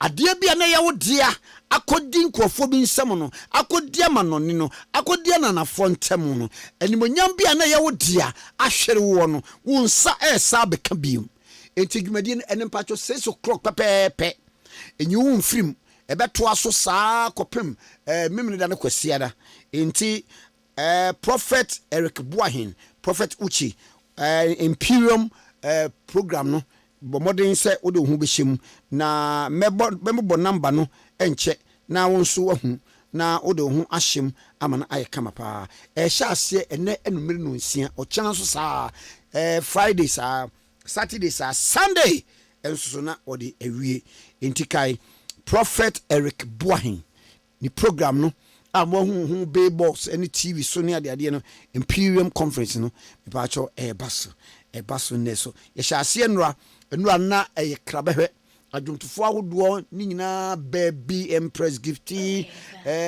brother Same ni woni akanya wo nyina bai nti enne bra mpacho yenyi sika yenye hwei wodia ne se obeba eye Imperium gathering no wodia ne se obetumi aba yedamo ase yenkwa ahomaso na fe ye ne Uncle Fifi Boafo we kasama for His Excellency Dr. Napo and Dr. Matthew Poku Prempe, running mate of the MPP presidential candidate. Na ye ni komo. Angivi mi mwachi. Mejo so kwa. Na boko die. Oh, nya me dia tweme na patron so e. Boko pa, boko pa. So na musro se ekadon ko be win na fofi anto atade awre ho abre ye nim ne ade nyame so fanikra enzi na ne running mate no madam for pa no eye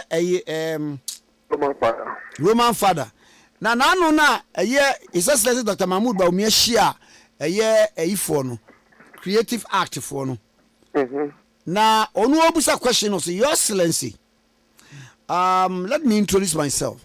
I am the running mate of the Ghana Freedom Party. That is a Kwadonko's party.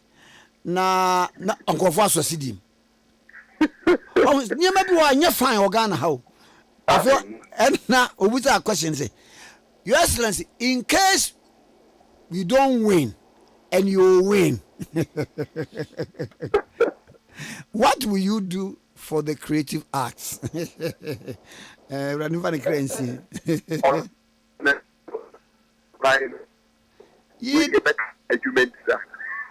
What's it? On one castle, Udimahino. They remember the way argument and to the manager. Now, Mammy Musa, one the air social media, sir. Yewra Dr. Matthew Opoku Prempe campaign all running de aboani wura Dr. Mahmoud Baumiano sabi aye atemdidie minim say what is answer me here in fact e ba ene kwa me kasa ho kakra na sala no bi no you now ho kakra mami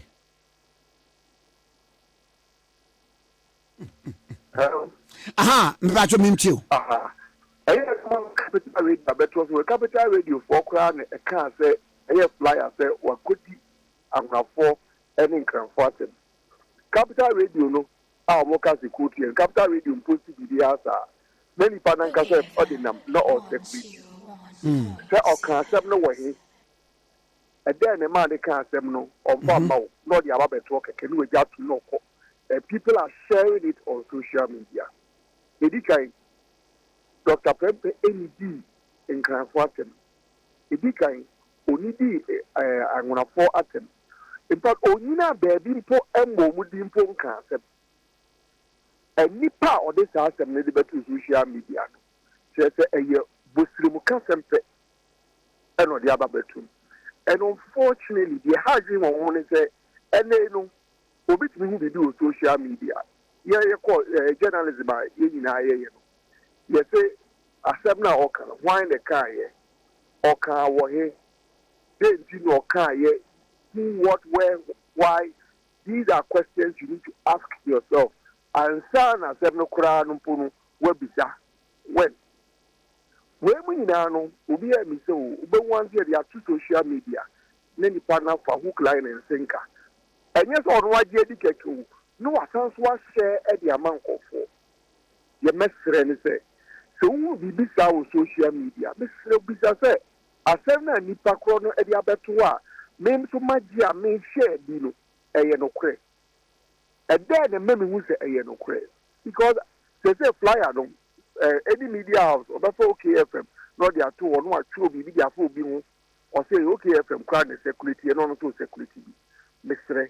Answer now, be this our best. She shall dance here, any partner or share this our social media.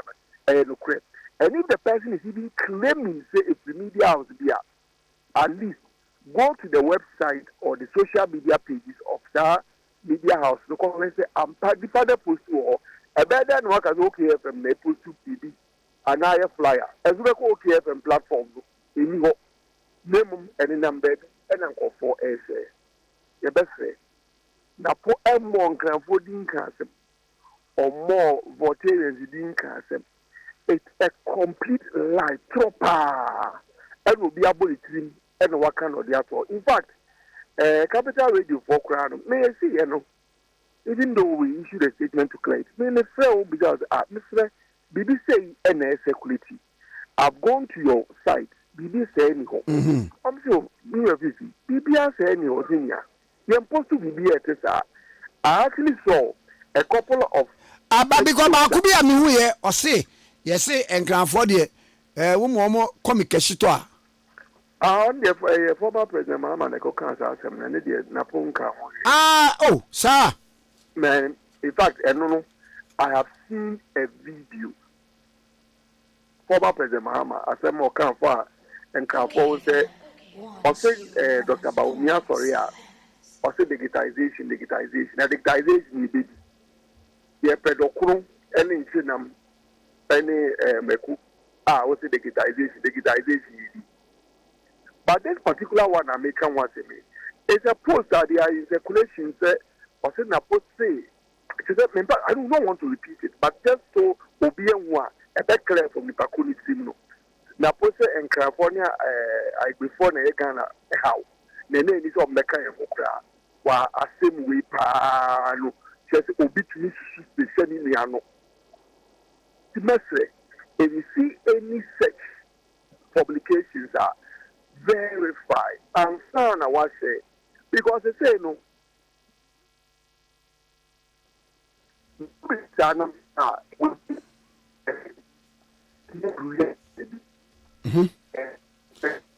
yeah, but down we mami wadauma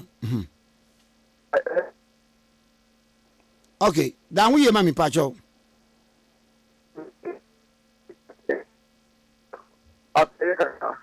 aye kakra pacho yo ya den kan say say na obi mu a onso be say no but ye ankifi down kakra mami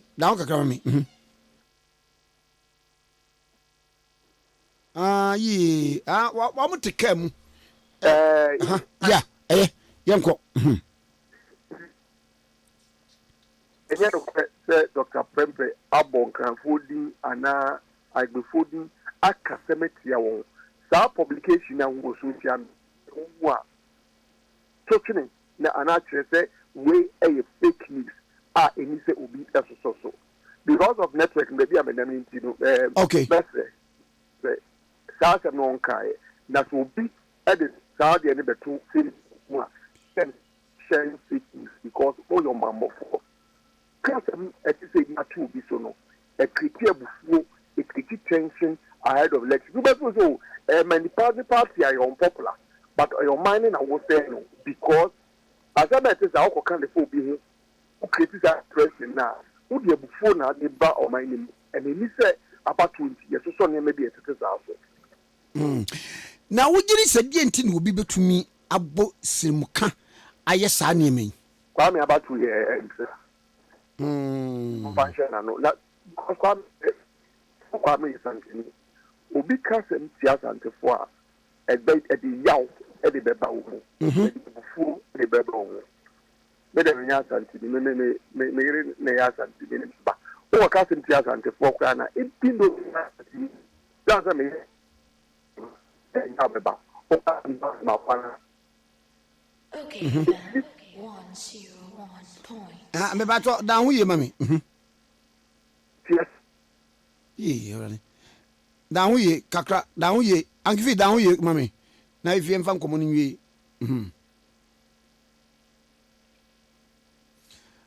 oye emse de da yekoso ya ni piti but ye nya information nyina se yewura Dr. Matthew Opoku Prempe won kansa hello ye be hwe se bia be re-establish contact na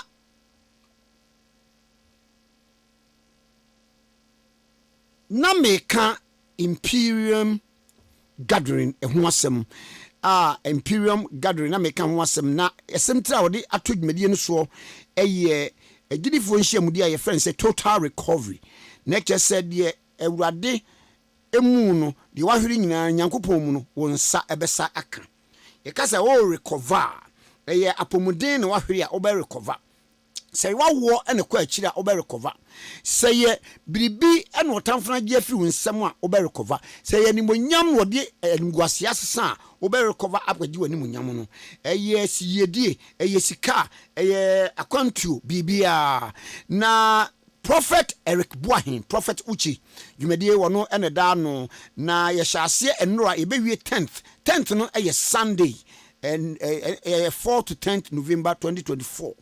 Na kaise asafo no eye Rain House Chapel Possibility Center na making North Legon behind Papa's Pizza. Behind Papa's Pizza, what wani akere agbogba kwan so no eho ne wo enumre sesi bia na dwumedie no ahyase yanyi sika yanyi hwe wodia ne se obeba bia na wo ya yira kwan bia wo kra no pese woni nyame ni pedi nkomo a number no 0244 40 77 99 0244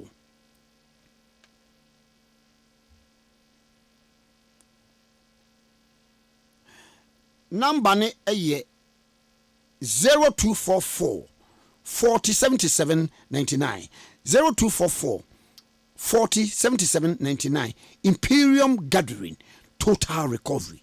Me pacho fa ho hyem na emwa pa number ni bi 0244 40 77 99 0244 40 77 99. Ofre profit a ono an kuta number no obema direction e bia na ya ida kwampa pacho direction ni bi Rain Chapel ewo Rain House Chapel ewo eye North Legon Papa's Pizza echiri ena ewo number ni bi 0244 40 40 77 99.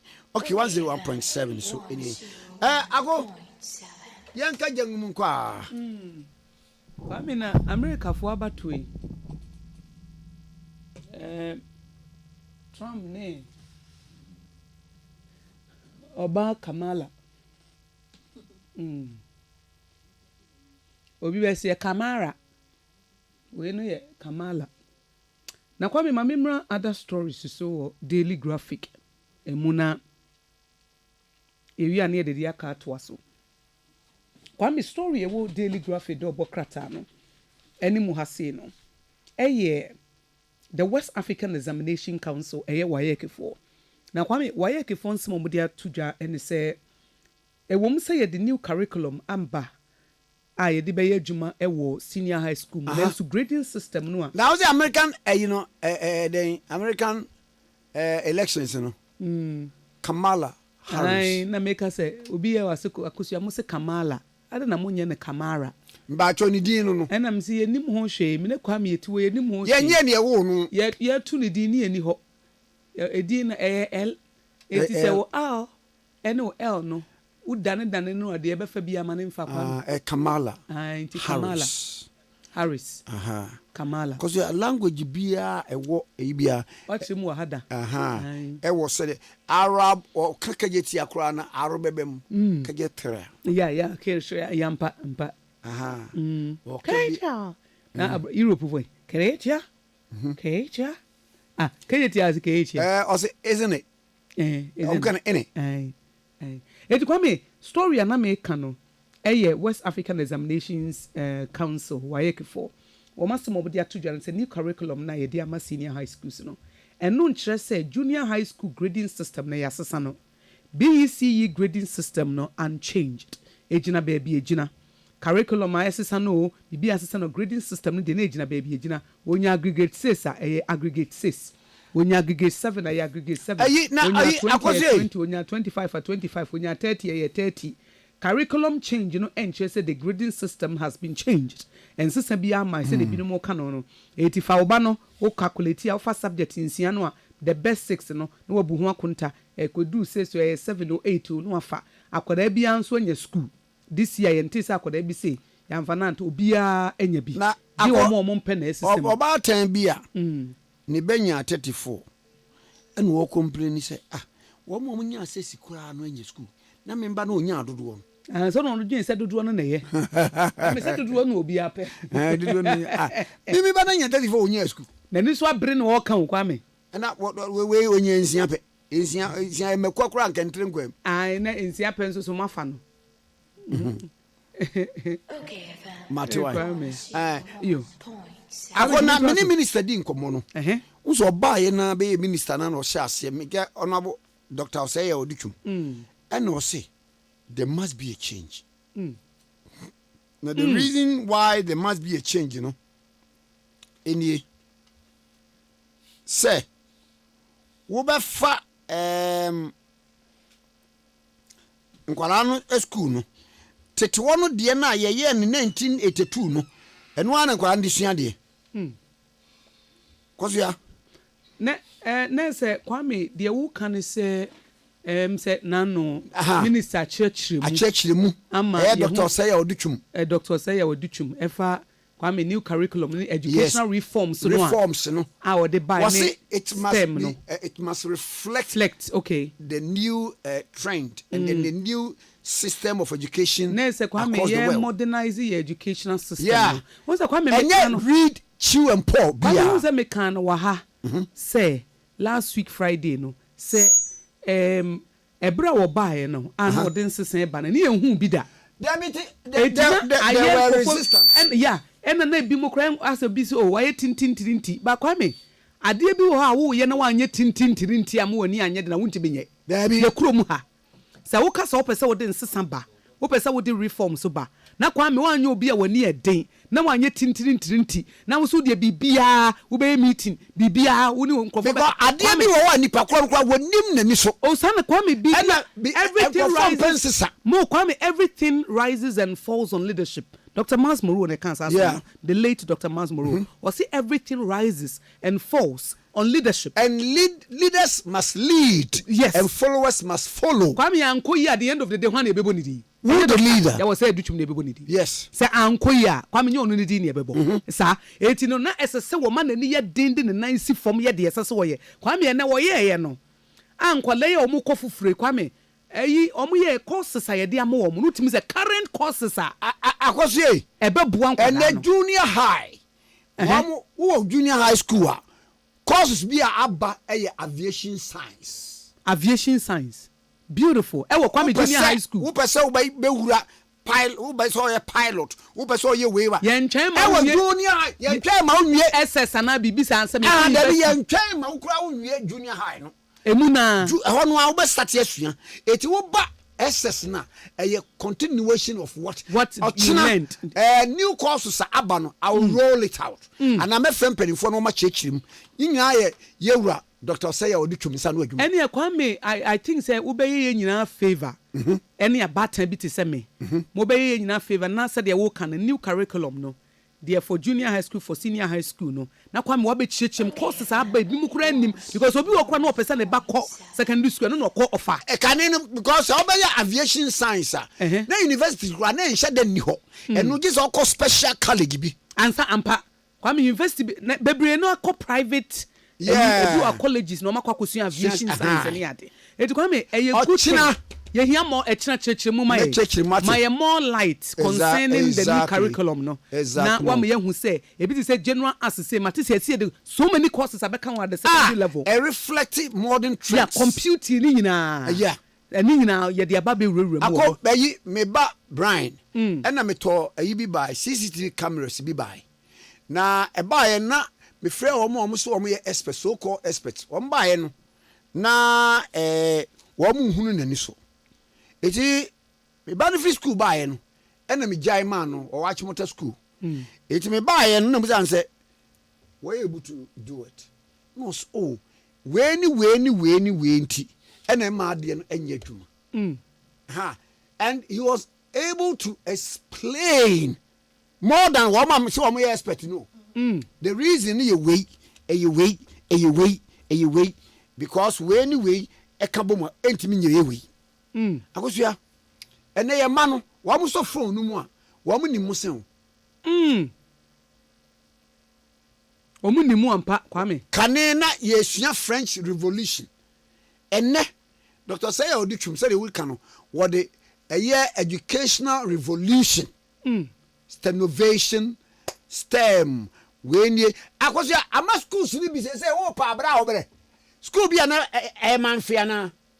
Methodist dia ben no wa mo na kwa abroche kodi first robotics prempe college for echo the whole world wa kodi first robotics akosha se wanya akofo na omo ye elupre no se wanya akọ akosha nya educational reforms ya nka o metinya ye ene wo pese wanya akọ a bra bre Kwame omo koye ayi no cross STEM innovation no cross schools na omo we ne ye ne schools a ewo wachi na ye kra ye hu na se ni nyina waye kefo ema best schools no waye kefo overall West African Examination Council no school bi am say obechem meboa I will be chem area ho wo mo ye number 1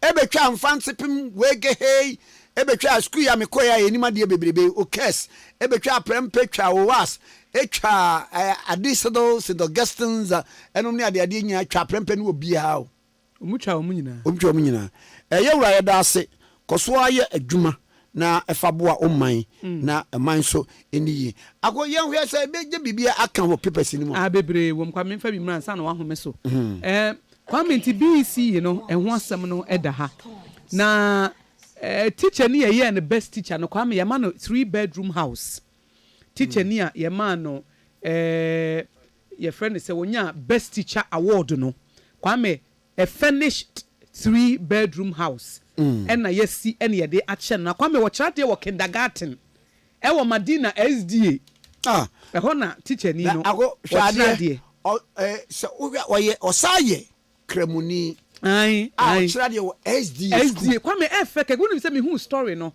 ade a ehye me nkran ne say Kwame wo ye Muslim wo ye kremuni and wo chira de e wo SDA school mu kindergarten level eti Kwame me bo me story na am say Abigail twa ha enti no dey akoto ne platform so enti Kwame wo win ye no enam so ma nkofo nwom Kwame wo da ha say wo hwemfo ne wo sere nani age enna glyco pensions for according to daily graphic page 6 and wo no donate 3-bedroom house furnished edema overall best teacher 2024 Ghana Teachers Awards no enna wo de ema no enti Kwame ni di edi edan mame Fusena a wonye mfie aduanan mienu 42 years were kindergarten teacher were kremoni e wo Madina 7th Day Adventist Basic School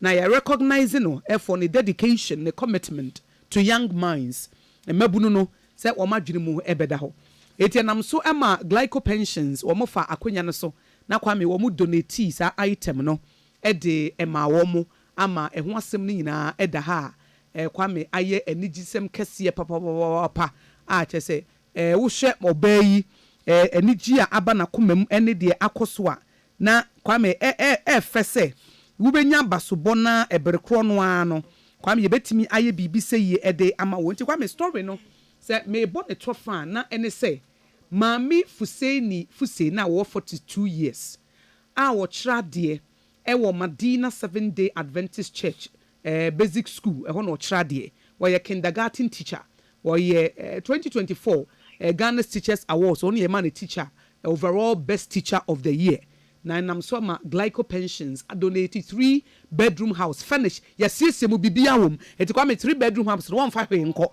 eno an se wasore na wakowura 3-bedroom house wono ada bibia wo hia bia empo enkonyo wardrobe ya finishing ye de bibia egum wa mu TV kura bom bibia wo ho enti omo de ama no se best teacher no ye maami wo Kwame wo 42 years akwa wonim de e ho se asori no kura nso a eye SDA no wo ma nsi ni kwan da bi SDA asafo na nsi ni kwan wo ma na kwan emma wa chira de e wo kindergarten ho asori bia nko mbeka se wo de bia Muslim doctrine sa e bia wo de ye mo ena Kwame yensa mo glyco pensions for nso aba ana we should abantem am say the first time abantem pa no ai na me kase Kwame say just the following year bia donate no ana kona kwatenam ako mame mu ade na ansane ne me baboy no ena o blackboard si wo wo za fe no konya CCS okay na ono no blackboard no otro a ako otro straight and chiachia mo na teacher for ebre afen wo class 1 ena me koye no obeso me sase me hwede watworo akoso tie peripheral devices are computer gadgets that connect to the computer to give it an additional functions akoso from the team wo it ba na nyese me teacher nkura ma akoto bibia chen na chese akwara na waya de said they will see I na akoso antwoye no watworo a enchiachi ayo every teacher if you can read this thank a teacher na yenkoi na ye ni Honorable Ahmed Ibrahim entwetwe nkomo ye MP for Banda na we deputy minority whip na ye ne no entwetwe nkomo Honorable Memwachi ejo so meni akwame na bako de Kwame nyame no mompa e bonte ho e ami maba wo nchen a we die na me kan de me ba akotwere gu ono ane board so nya CCS kora na kane ho no na atefo wo mo achi de a me atwo say if you can read this thank a teacher nti ma say ni teacher no meto eyi kura akwache no ebi say wa twa no kura wa ntwo no bukum wo so ye publisher wo ma na ebi di ehi kwa ma me fa wa fidi na me nchia etiefo nyina say me ma chira de no bi da. Wow. Na say me a publisher na me company me Flamingo Publications. Wo de ni Flamingo? Me na me Flamingo. Na say was kan am ka say blem ska wa mami. Oh, Kwame na say ka ka buku aka me ma. Flamingo, me na me Flamingo Publications. Okay. I'm my year for since 2003. Hey! Wow. I'm here for 21 years now. Mate pa. Na mami mra wonchen ye ya te se Speaker of Parliament aton krase ya wada mumra Parliament ye bie Parliament na nkomo ye te sen. Kwame. Amen fa wa fidi na nchia etie for mutie okay femena no pe. Nse uko Banan Nkra no me penyine bi wo ye fe no Ade Akye. One bu baby sese one jimini nantia manindi kan na nyesa se wo ma onu bedi wachi a se de obe nante jimi se no obe popa wo footprints ni nyina nte akire o mo hwehwe ma mo mie no bayira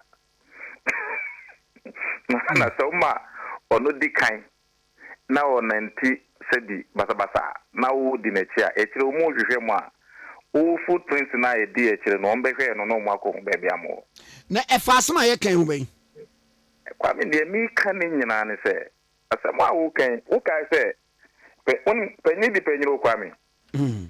Wo kai se the former majority leader and the most experienced MP in Parliament now. So we back in Filwa. Honorable Sir Chairman Sabunso. O kan bi se enke wo se the MPP caucus leadership no economy ne back in Transikasa. Kwame wanka. Okay. Now when him say MPP caucus and leadership no boom, ADB bag me atem e will reduce.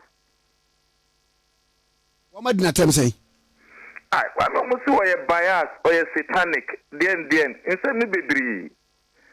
Am we e kom baby aye do no Kwame, e common sense and e be solve problem no. When him say Parliament was recalled on the 11th of last month. Why me 11th of October na eba Parliament? Aye. And the date you say?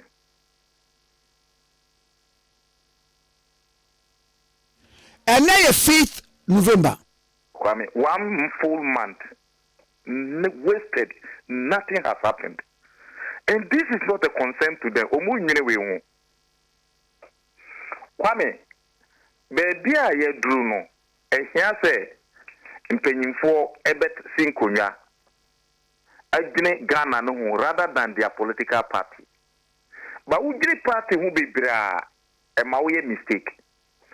Ena Kwame baby a ye dru enam dia na ba ya on the 11th na Parliament e ba pa bag in fair Parliament.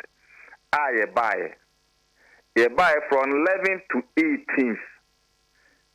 Kwame na 7 days. Nothing proper happened.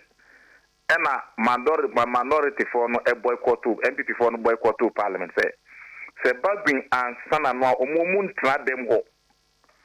A government that claims to have serious government business. A boycott to parliamentary sitting. Say until the speaker rescind his decision. Se speaker and the sana dia omudi omumba Parliament biom Kwame ene titifie yo. Mami musa question. Supreme Court. Okay. Omusi MP so mu wa ban mu se omu boycott to Parliament ene di ye ba fie. Because se omu ni wa yen NDC for no kwa enfo mi korum a e betimi take decision. Almost say speaker and sana John Muso Muntrao. Speaker say Mumetrasi, Naminkasa, almost ye metrasi maun kata. Ye could try your offices, Kasa ye bitin where your offices. Oh, but and no appearance in the chamber. Exactly. na me ka say data kwesi say uni sabi Jimini nantia manin. Oh ba who use word na. What do you use word ma colleagues in parliament say go make me. Oh Kwame, if a speaker is satanic. Oh there be say two wrongs doesn't make right. You can't. Kwame, and I want to be speaker. Yeah, we're minority. We can't lead them. Yeah, in we're minority. We can't lead you. We are not in government. We are in opposition. Intimate lead you. Moi, yeah, opposition na ba betrasi. Mu metras na speaker na nkasa, mu si mu metras ne. Because say bia ka omo tena ase a, ka speaker na ka say based on the rulings of the Supreme Court. Exactly. Okay. Move speaker na say me wan say mo ameka because Supreme Court a chiro krata bremi. Mu ko trans mu si yen transi.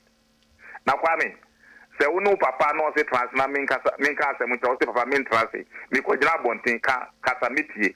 Kwame ebu no no. Ene men kasa. Exactly. Asem ni nyina ni. Ena ya be traffic Kwame 1 month I waste 1 month every year campaign no. Kwame. There's campaign boy. And to be honest with you, baby I do no, I was say chairman sanom ekasa wo. Even though he's not a leader, but he must lead. But asem na okaye no, ena mimi hu say e betimi ama asinwe abafio. Ena Kwame, ndi asi ebiasi sidawo. Okay, I'm number 3. What is your number? I Kwame Eposie. Debbie. Did heaven fall down? But was that a free fee honor and or call Bagwin office? Or one can say Bagwin didn't attend Parliament too. I no crap prior to that. Or catch and say, who is a me speaker or a madam for pa? Or catch me say, or catch honorable say chairman say, you or say chairman, sir, honorable member, honorable leader, you are my friend until I became a speaker. Exactly. The idea you do no, Kwame, you paying for no, we must reason and think. One in say, if free say buy in paying for leadership of parliament and transit. So Kwame, who is leading us? And how are we solving the problem? Back in see me a journey fino. Moon paying for no more. You reach out to each other. Moon ko come say muka munse na munya muhunti asia. If the civil society organizations and the stakeholders and all those things come in, then as in ba, then I'll call you. But mean could be mean trauma munko. Ewo meaning. And I buy. Wa unim say what serious business to transact, you know. Can say ofre menu and mumra entrance. Na ya sinkunya. That's why I'm saying say you need common sense to lead you. Ye trust ya. In some about how do we carry parliament together? Kwame ye ka obia be kan in some say you get the collective wisdom. You reach out to the speaker. Who say who to force you wako back wako we it's your job. It's your job. That area eno juma ye bi amount. Eyi se wo ba menhia hemfia. Da bi wabo so otumfo bisa anyema bi ha no. Wo hene kasa ya nkofo bi a omoto dwom. Minim se wasa ya hwa. Bon se na ba akwa pie. Wo se to aboni amoi. O se to na akwa wuna di wa nye bone mranea na eyi wo mo so omoto dwom de ba. Wodu wo se to na me yine. Azabe de na yine. Obi nya sa bia kobe ne ye de kulu ohene. Akuma. Mekai ohene so se susumboni kura ba ne so a. Ni afa David no abebo sankuo. Ye Kwame. Baby I do no. Is it guarantee we should swallow our pride and sit together to solve the problem. This is not the time. Bagbin is this. Whether you like it or not, Bagbin is only Parliament will be for 32 years that he is the only one. What Parliament in 32? Since January 1993, our Parliament on free order. Ghana need BN war our cities are reporting. And then you won't be in Chene. Kwame, there's nobody. We're the minority leader for 8 good years. Majority leader for 6 good years. Western housing minister, health minister. Kwame, the whole world, Commonwealth Parliamentary Association, we're the who president. Ghana Libyan Bibida. The whole world. Okay. When you come to experience, Kwame, you call World Parliament, Ayeba Speaker, the leader, president of the whole World Parliament, Africa, back in the friend Nigeria speaker say, we cannot disgrace Africa. Mumra, or dynamite all the African speakers, Efro meeting, Eka say, we must zero on Tanzania speaker to lead the whole world. Kwame Ebaso, the Tanzania speaker won. So when you have such a personality in your country, Kwame, you need the wisdom of Osete Mensah Bonsu to cool him down. Obi argument be say. Now it doesn't. Honorable. And back when you say back Kwame for 4 good years. About business is the most difficult decisions you know you are taking. Honorable. Kwame, in the 2 months, and I'm going to go to Honorable. It will not wash. Honorable. Minya. Obi akase per the Supreme Court ruling no. Make as a bag being crano. Now only the locus to declare that 6 vacant. It's a problem. Oh, yatraho. Mate. You see, I didn't want to go into the terrain of the Supreme Court. Supreme Court, you know, Parliament order. When it comes to parliamentary practice and procedure, Omunyana is zero. Excuse me to say. But when it comes to law, they are supreme. Obia Oboro on the territory. Kwame, say Uko Hunse Fulani Edin and Chia. And can't try to say almost 1 hour Kwame, you can't do it too. They make out as a Uko Hunse Fulani ni Okraba Edi Akwalakiti Edin and Chia. Kwame was din and Chia experience. Omutini Kasa or Tiomukasa. Enti also not as a Kwame Nkrumah Tikese media journalist. Enti Minina Chin Yakasa, Pari. Just 1 hour. It takes experience for everybody to function in his profession. Asemna Ebayeno. Yechi Supreme Court about politics mono. The neatest way for Supreme Court to have done was to liaise with Bagwin to make sure there was amicable solution to this problem. What frustration Mensah Bonsu power as leader? Okwani, Nyami Yonkono. Wow. I'm mass com. Nyami, no, Kwani, Yanyina Yasia no. Or no Siafri Bagwin or Yasia no. Wow. In most instances, I go to him. One minute, I know what radio is. I like that sincerity.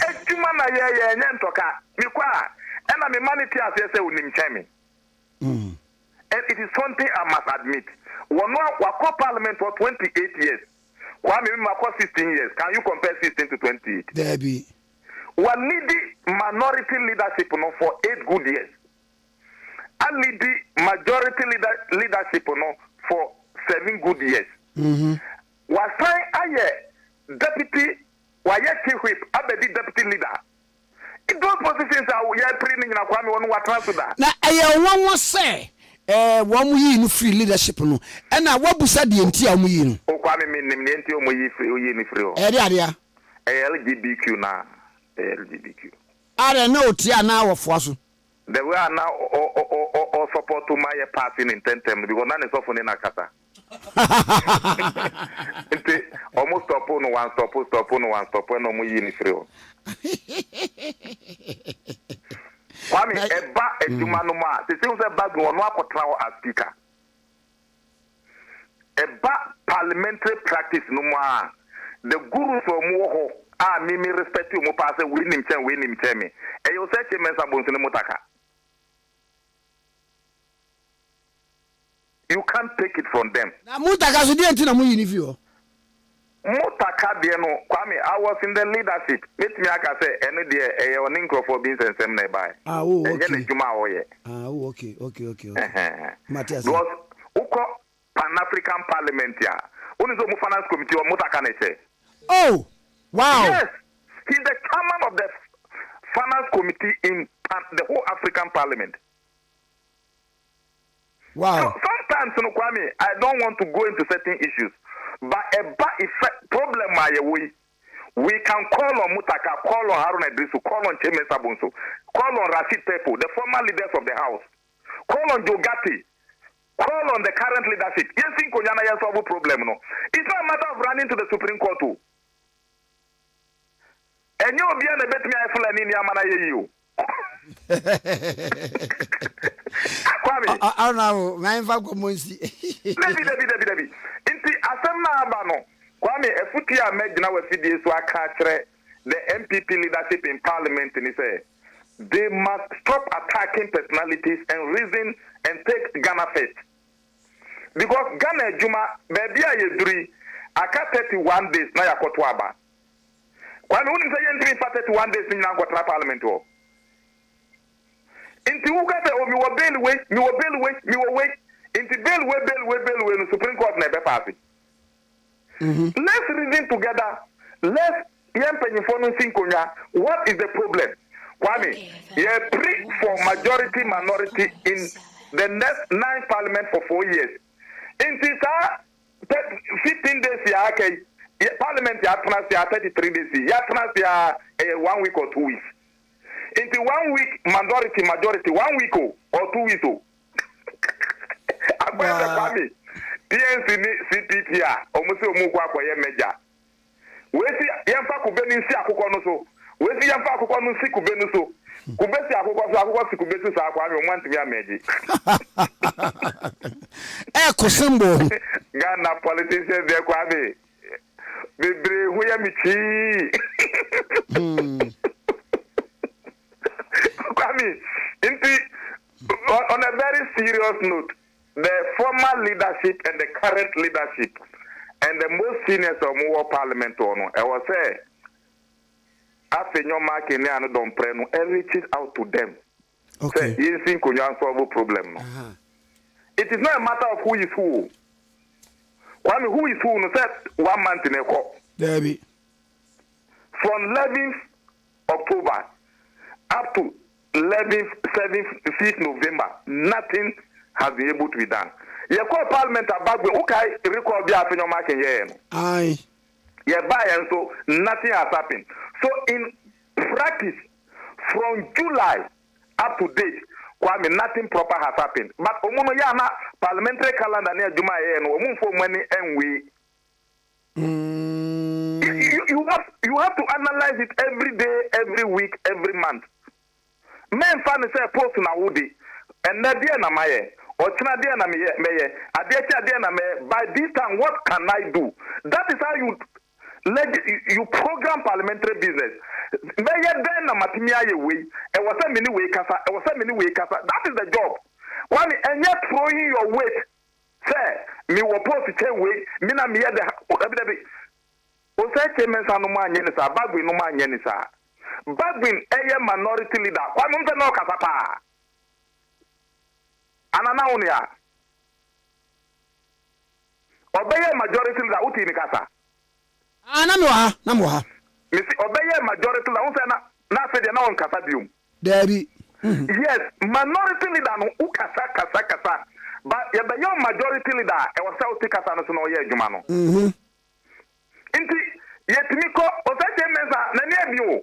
My friend, Ahmed, was smiling face be all. Aye. Kwame, or the smiling face, why Jumanoko. Me, Kwame Radio.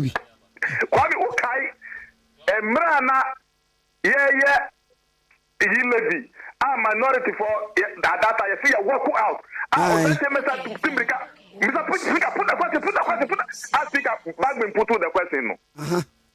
Kwame, okay. Mekai. Satan back with no MPP Niana. Debbie. And Oseke Mesa ye then and my bagbing a put 2 question no. I will or can say I have it. NDC for years, okay. Aye. That is how mutual work and consensus building work. Kwame, a lot of things have happened though. By Yankasa. It's not about attacking Bagwin. You can't attack a speaker and have your way. In the opposition for and numbers attack speaker. But every speaker be on or tilted towards government side. Other speaker no or number 3. In the main mandate is that government business will go on. In the South Demwa, Mimi Tidemwa, me whom I will say the ONDC new. Mechanical government for no. I'm telling you. And that is how you must take it. Because Onuna Jini say Ghana must go on.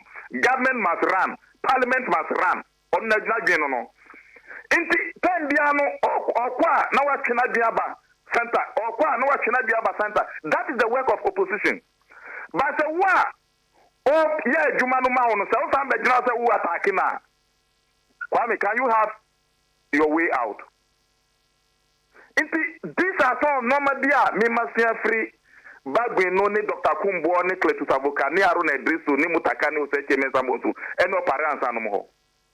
I deliberately learned from them. Dua jahunum. So it is this for the time Uber attack speaker. Uko walk wa. Na no don preko walk.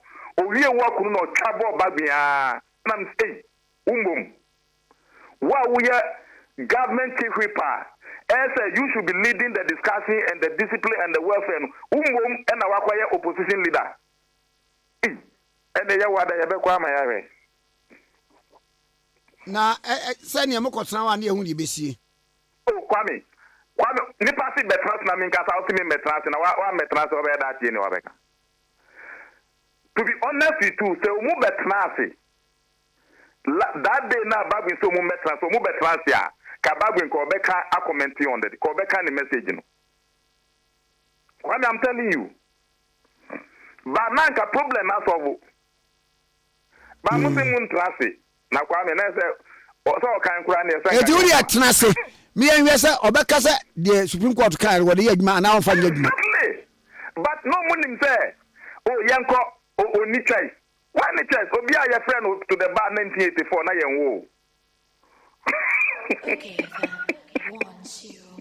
Kwame, Emrano Eyesika Nifano, a chawoha, and that is how you must understand it.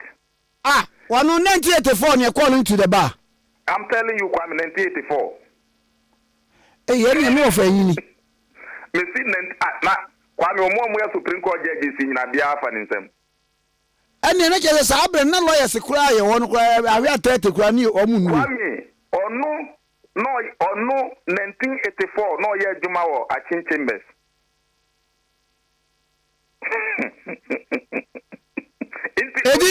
You're calling you to the bar, no, 40 years in it. Exactly. 40 years at the bar. 40 years at the bar. And Kwame, Wako Parliament, 32 years new. Now, I'm able. And you're law school crowd, no 30, and next or number 17 years. I mean, no, you're young man, very. Now, Kwame, want to say, who now is a guy? Well, guy. Oh, media.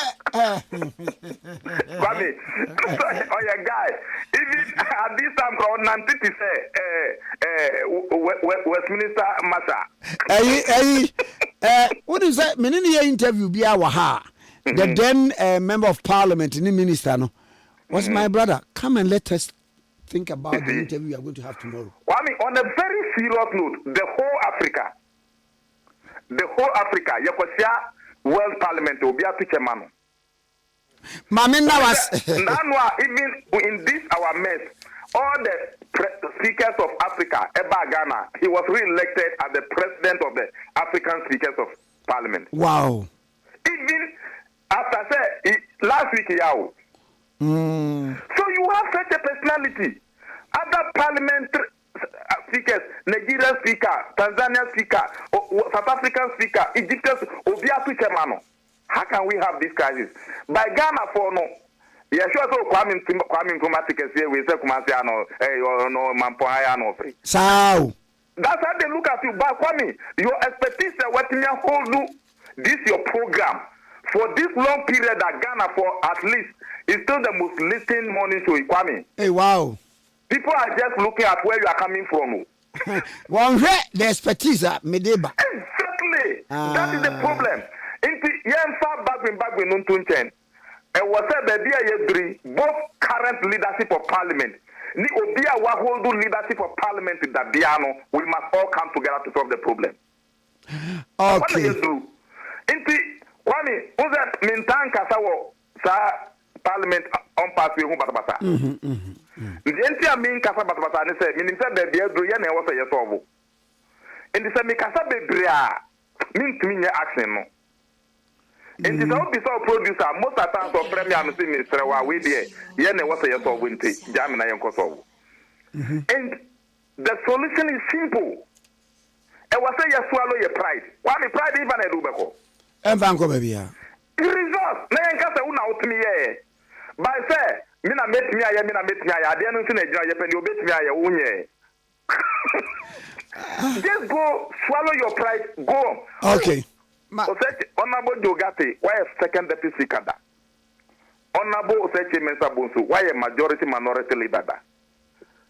Honorable Haruna Idrisu, why a minority leader? Mutaka, why a minority chief leader? Rashid Pepu, why a deputy majority leader? Mumra, Mumeka, ye current leadership on the what is the way forward? Ye Kasa, then we move to speaker. Speaker, problem we ye bed as of. Kwame, we will solve it. Okay. I would die now. Say, what was radio to now? I could trouble speaker. No, I said you are talking to your party supporters. You are not solving the problem. Mami na was no pray. Inti anu don pray nra na ono ankasa o ha no. He was just energizing his beast, forgetting that he must talk to the other side to come.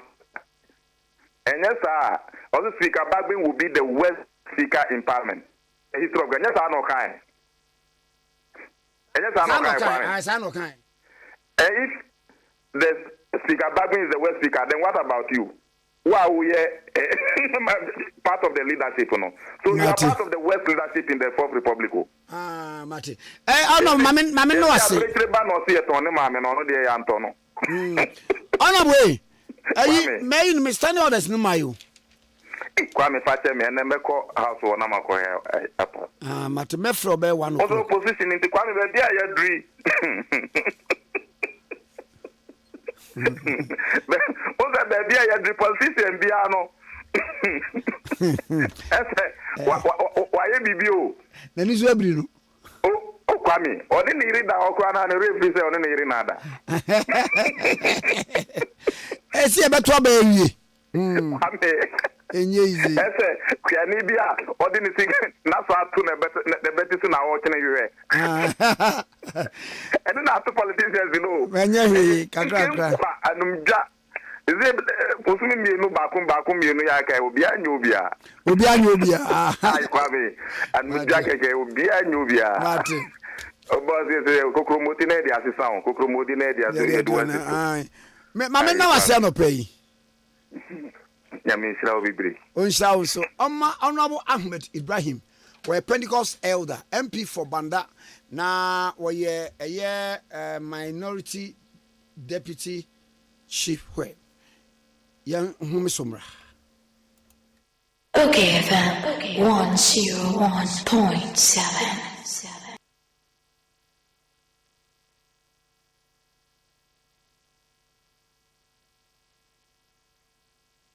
Okay, FM 101.7. I'm saying that Ghana must not introduce free SHS on the whimsical promise of a desperate politician. Many mistakes have been made by countries in Africa already with free SHS. Akufado, minya udeni, uye bwe. Baumia, minya udeni, uye bwe. Hey, Mami Jemfua, ne dena mo wani aji ewi awe say.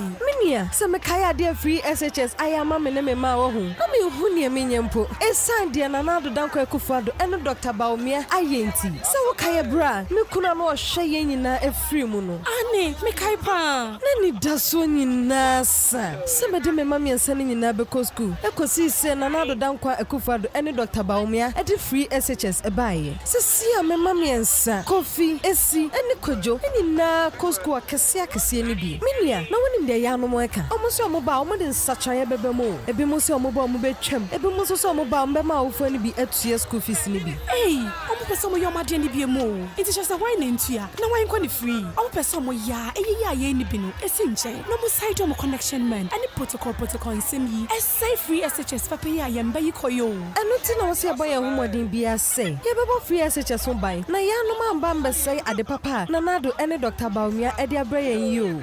And your free SHS for Yana Mamma and go for saying possible. None so say, dear. It is possible. I feel way. Yet, so about the above free SHS home buying. So, Mama Dr. Baumia, number 1 on the ballot. Kwame, me ya wow. Me ba pay you can no ni madie pa. Na so na say bua no obon. Me dwene ho amenti ase. Na so we dey simple kra. Fanuko White Stone Dental and Eye Care. Na yen checking anima no. Oh, jai samani abrewate. Me ba bona make as much as me Fanuko Eye Care Clinic. Na wonnim se enkwada bi wo no mo a. Wo de sua enkoyie nyina no efi wani. Akwada bi wo a abra teacher ni kira de no. Won hu ade ni yi. So wo tie anima na so wo tie akire. E ba ne sa. Fanabra White Stone Dental and Eye Care. Ni nya nhwehwemu mfa na ni no. Oha bia entam se bewe ni asia no ama no. Ayampa o. Na sekro ni yade no eba emonka ye. Wadwe ye o se bibia ye fine. Wo be ko na bibia ka echi na wani sei. Na sekro masate se wono momoja broso na esiche yade no. Aya na momoni yade pa. Sapepepe. Onipa bia kra no afimu wan ko check up e wani ho kra no. Enyem prenu. White Stone Dental and Eye Clinic say fa wonu wabusua nyina. Ebra na yenya hwehwemu emfa mani ene mo se ho. Oho bia no ye behwe na asia no e de amamo. Ye wo abafun fidie ultra modern diagnostic machines ahodo a ye de yesa nhwehmu no. Ye dwuma efon so de. Wani wote enti ba ye beje o fel so. White Stone Dental and Eye Care e wo East Legon. Ye be MTN office kese no. Free was 024-225-1983 and 024-045-2992. White Stone Dental and Eye Care. Wenni ano kania.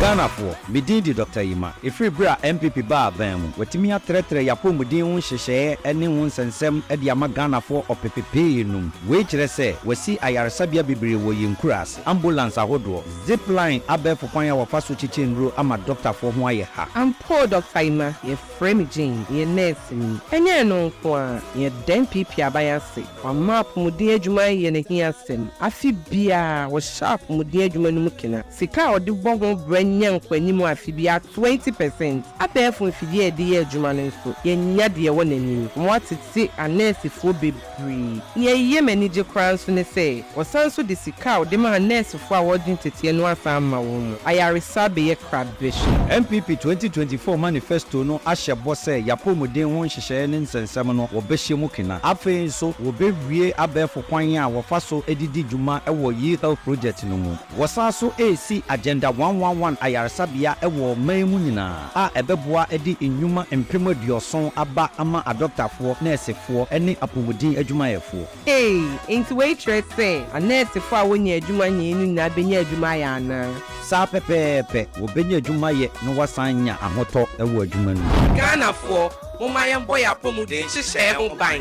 Wa ba no ma Dr. Baumia to ma number 1.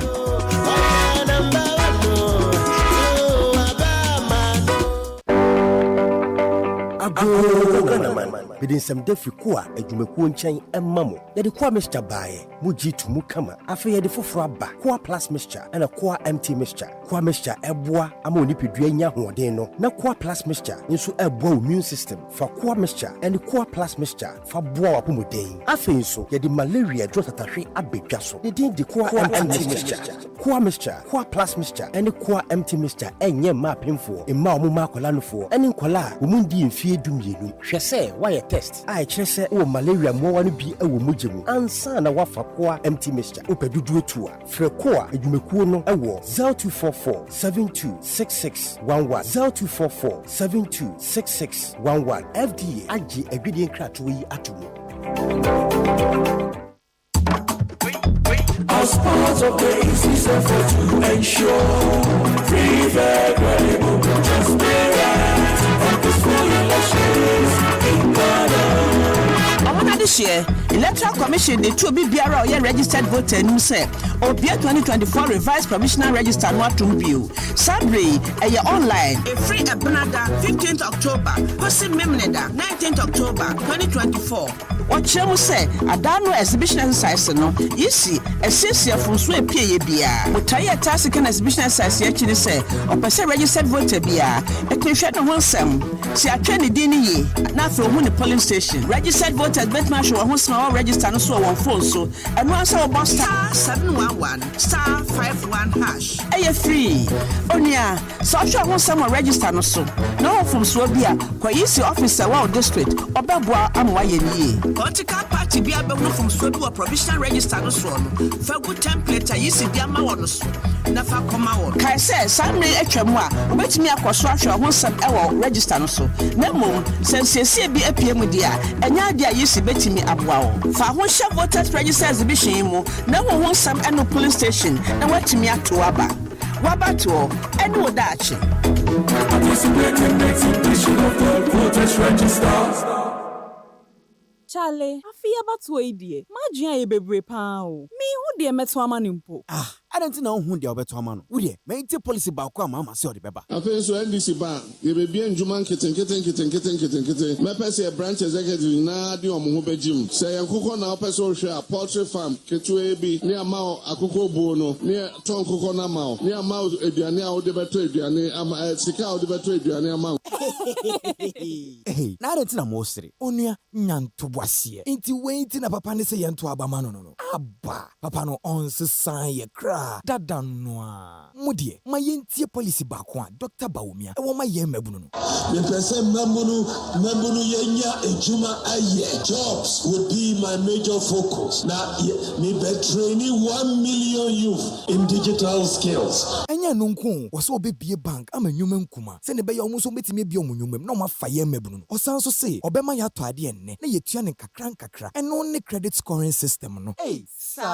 Oh, enya nunku ma mensan just about conca. Or sounds so say, or the idea your friend buy Ghana first policy beba. And no, or pese Ghana for new man be no with me fire mebuno. Wow. Sisi adie. December 7th about one. Minim dia metuamano. Dr. Baumia. Wana metuamao. Anio, bold solutions na Dr. Baumia say, or the Bama mebuno. Way ye munke to akra. Mikra masisa majun. Sisi adie, enya dia metuama JDMPO. The bold solutions man on run metuamano. Mo minya way ye nina. Afi way die. Dr. Baumia vote no. Yem fan cheche. Endie. Therefore dear yem fan cheche.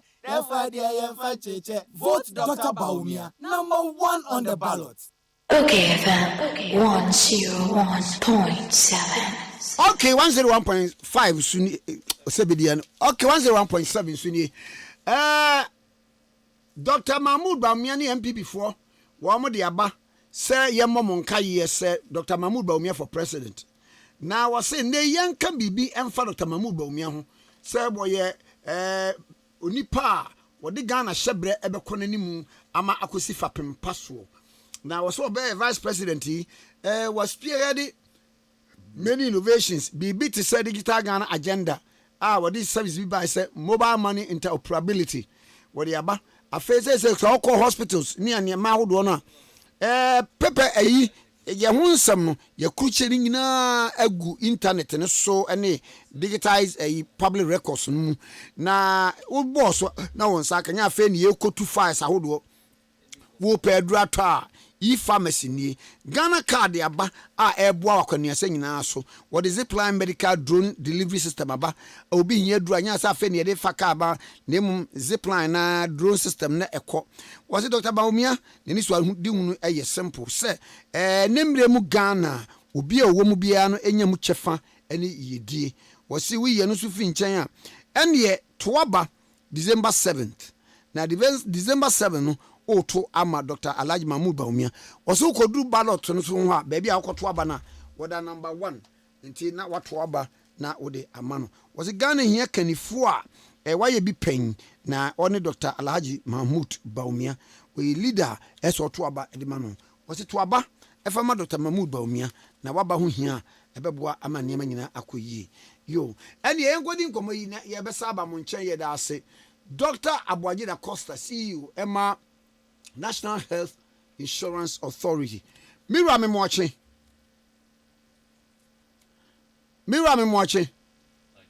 Hello. Good morning oh. Morning na mo hote say. Ya ho ye na wo so Onyame adom. Yes ye ho ye pa. Ye da se pa. Na eyi enkrato na me ka ho asem eye LPM na me ka ho asem eye mobile money interoperability Dr. Mahmood Bawumia nam ne nsaso ebaaye na ba ko a me boss sisi a eye e-levy e-pharmacy na eneso no ene udie yi abebom daily guide e de mfoni naba ene efepa ayi coat blue no na ode aba na watwe say National Health Insurance Scheme combats illegal charges with e-pharmacy na enkomo yi ene say Kwame me da say mamemfa entia ema Ghana fo nyina na mensa nchia me staff across the country ina ye stakeholders ne partners ene omo ye adwuma nyina Kwame yampa say daily guide ene Ghanaian Times ede sa story we by na yampa ye wo mu nyina ne say for our 20-year history no co-payment no abeye bibia abesensen ye kom they say the nyame adom ye gusu a ye tua facilities no eni age na de wo mu say ye nyinya complaints nkakra say ya na ebi mo so ko hospital ye charge omo enti ye tena wa na ye dwen say esa Dr. Bawumia okofo ba digitalization or the e-pharmacy aba they see oko hospital na say drone bi ni ho a wo patient na say wo Ghana ni no wo de unim eno an say waji atun say bi ni ho enti ye ne say ne Dr. Bawumia office SS so ho na ye coming up say in ye sadia e-pharmacy platform no you make sure say hospital pharmacy bia wo Ghana ha na you can say community pharmacists no omo nyina enroll on the e-pharmacy platform it is a doctor trade Roma let's say wo hospital bi let's say almost say adro ni bi ni ho a eno an say wo Ghana ni no wo be ko e-pharmacy platforms no aka say adro yi say bi wo ho mo say bi ni ho because almost pharmacists na be wo that platform eyi doki metiwase a bi amaba hospital adro ni wo ho woni say eye National Health Insurance on person obema me yes wasi bi ni ho we de say de tie bi ni me ho adanse mabo ba cho sister oboa ebi nie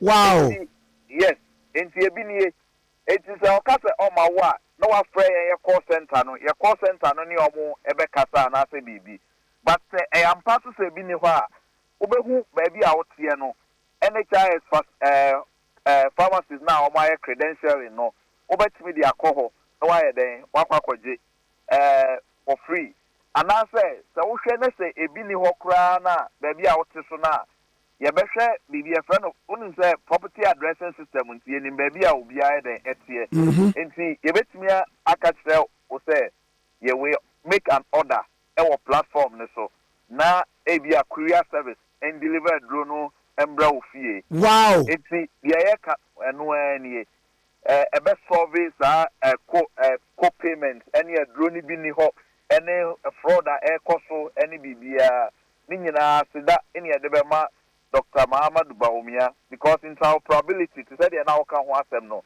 even this one is also interoperable so you can integrate it in various systems enti once da bia Kwame me catch say Okay. Abrocha ye can and one digitalization oh yes na asa o man yen share that entna say access ni ye afia ansana yenya penia ono de o say bold solutions for the future o say yen development no ye anko no on digitalization as a den echo entimedia me gire say yen nyina yen support this digitalization no na ebeboa hwede se national insurance get na chire no o de yes the e-commerce na be den wow ye de babeboa na asolve illegal charges our hostings ye scheme start here.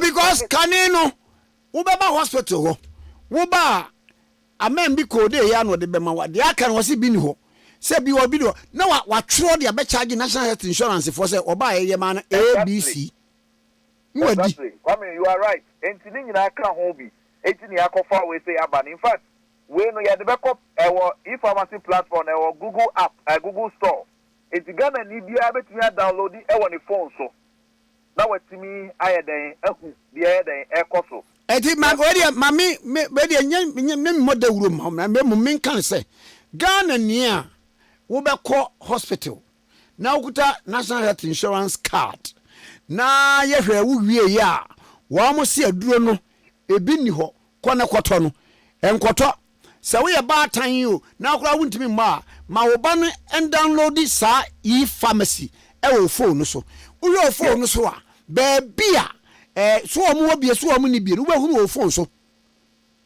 ene ye ba ko se ebi ni wakura na the next nearest year ben won pharmacy ben won wo be hu se oh ebi wa ha na me ho kwan se metimi ne ko na me kwaji anamboa enwa no Kwame be your ambassador meye dodo eno na ye hwehwe and you see to say the American way a bold solution for the future solve nya man for di boni was system for a very long time into we enwa no the obekaya ma menka se 2016 Kwame Nkrumah kokoda wa ye office o the CA with my NHIS app no uti dem pa utimi ye den register anajo anopo utimi ye den register but what I say enti solutions there every course ni ba na ya digitalization and one na beboa en kuma Ghana ni bia nya den en support na ma menwini we so ehwe se me ko ne se indeed wo mu ni aduro ni bia wo mu na be ma me krata ade akwa na se die be ne besie so there ye ne se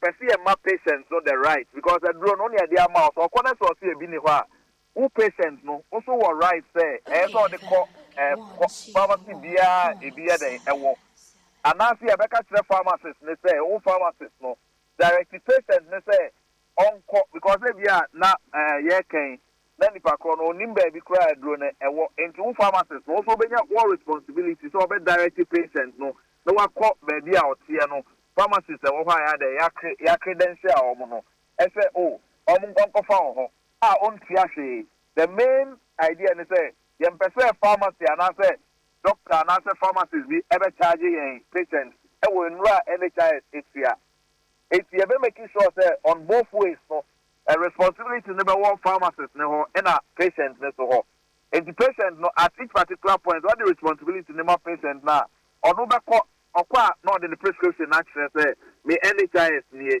because ha say yes e bi no ntia say memra pharmacy we emra me fa duro no entu kwa na pharmacist no what pharmacy ho no ono aka tro say okay enie ampa enie obe check system no nature say ampa so call hospital doctor na the actual amount no no ye duro na amount because the same charging systems na no be don be charge it Matipa na we de mo ayi says Dr. Mahmoud Baumia sa idea si wakofa no hene because nyesi ye bo hu da wure ya kebinsi da na ne ye ka e-pharmacy ni kra na nkrofo nhyɛ da nimado krokro na ni so. Hello doc hello ya hwere no na ye bomodin say ensa betimi asa aka no na afei ye ne no asa atwehwe nkomo okay 101.7 so any enkomo no nwie nti product bomodin friend mame agoi Kwame Abigail chawe na to na o sha ase no akosi o mo mbebu wo no me say Awurade ayi o sha ase no say o me say akosi o kai o mo mbebu wo no o mo di o mo semba me say na me say me mu nyina ya adwuma pe na ye nyina ya adwuma na me nya adwuma Sunday na mo de mo ya adwuma Sunday because ye chairman am ya yi say me nya adwuma na ye ko meeting o say chairman be mo brefo on to brefo ade Kwame yeah ready nyame mami if anu bi me dog mi sa mo akwa ba yeah ni aminia aha and now one that ni di nkomo no na we yi pharmacy fi wa eniema bi wo so amasade ababa ka ho na baby ba ko ye se ye obia wo insurance no so no ubetimi akọ check up na check up no enu ye free ni ye be ko no mpredro se year wo akuta card ni bi Bami me that say. So again, this is another innovation nyame adom me ba ye diaba ni nyina will come together. So say no ye be a friend of system strengthening. That annual health check ye the friend of promotive preventive. Roni be first ka say ye see area ho kwan. That's why health insurance say the see no say eda ye de wo no anase bosomi ne de wo no ye be ma wakwanya say ubeko hospital bia no akwa check wo BP or hypertension or diabetes ina o body mass index enti eno so the etienne say won say pese ye fa process mu ya ye bibia awie ni nyina ye de copy PPA na PPA ye den amayen because I say famra kwan so even though ye pese ye boa Ghana for there but I say famra kwan so ni aye den ani ade aye enti enche bia ni nyina will come together. Ya started pilot nen kakra na ye hu data no bibia yen NHIS all the bibi ba foforo ya na so man some few months answer na nationwide no ni nyina ye dey aba enti to say na make e-pharmacy dey any say ya started one off and ya started one Volta region and na CCA no ye ko Eastern region enti ye ni nyina wi na ye dey na my data no na ye roll out nationally enti sa na etie but you will see say if you put all these foundations na ohun say betumi ayeden ebeba beboa Ghana for enti ye system no ohun to say the American the last time ye did 20 years it this is the time I see a system no nyina enti ye pick it up part no ohun say ade we the ayeden a pick it up na bibia e na Ghana for no enya ho mfaso enti sa pepepe na tie menua Papa na ba ko bie mu a mo de ba ye say afi mu so anasa last year no so dialysis ni pa bi hello papa mpa chot menka afi na mtonka yeah ba ko bie mu mo de ba ye dialysis no so ni pa bi category of people bi a wo so ebetimi ada so no so team bie mama ye no so etisen exactly me that say so again dialysis no so well, and you just say more a woman pan say, no. Hello? Papa Majo Yetio, also. And you say more pan say dialysis no. See at the buy, Obaka near say for Bosumin, yeah. Now, Obia wedi 18 air form no. Yabe, we can't see a bema for free. Yabema sessions in our untia, 8 sessions, Nadia, Oka untia, and Obia wedi 60. And so yeah, then aircon also have about 8 sessions untia. Now in between no 59 to 19 no almost the near see more 2 sessions yeah subsidize it. The year and you evaluate data and you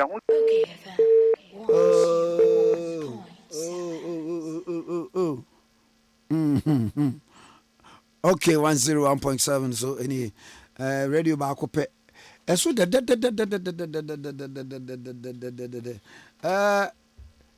I was okay FM a man penning for ni obia kasa so pen and my baby president no in my career as a journalist no me interview obia da na me what Fox na me interview Professor Mills yam fa de kransie na mame komra dog mi sa mo akwa ba yeah ni am Kwame aha na me bisa se dialysis ho asem na wo ka ahomantico empatcho yentio let me say dialysis no the woman say ya de beto Ghana for anim say obi a wedi 18 na eba from there okwa ya news ka free na obi a wedi 60 ekosro no so there okwa hospital na ya news ka program no ekoso ye any I say obi a wedi 19 to 59 there ya be ma only 2 sessions now eniji sam kwe woman say you share the raw data no kakra ye project is be we no ye nyandru e fakra it is an etie dia any na say ye betimi e dia ba ye betimi dia ba ye benefit package no so permanently it betimi assure Ghana for nyina say NHIS ebe cover dialysis permanently because we have the data data na say ye betimi aya engu scheme no. Oh, okay. Na Doc Mami Musa minimum brochura ma hodo so no ne ade one health insurance like the US no say wakatu e kwosoro ne you free ade bi so one health insurance no dudu na surgery nka ho to obi wo kro na surgery na no owu obi wo so kro na na katua na ekosoro no ye fiwa ma ukọ wo health insurance na akoka code ni amam bi ya na wo mo ayoyo ye minimsa unimpa wo buy in the UK at the same thing there ye hey what is the magic behind it anamontui on say ye de no ho the good news ne say ye de no one of the best in the world mami baby ye nya ye sika ni free no ye say yen taxes ye friend no NHIL yen taxes obi atua bi no so te ase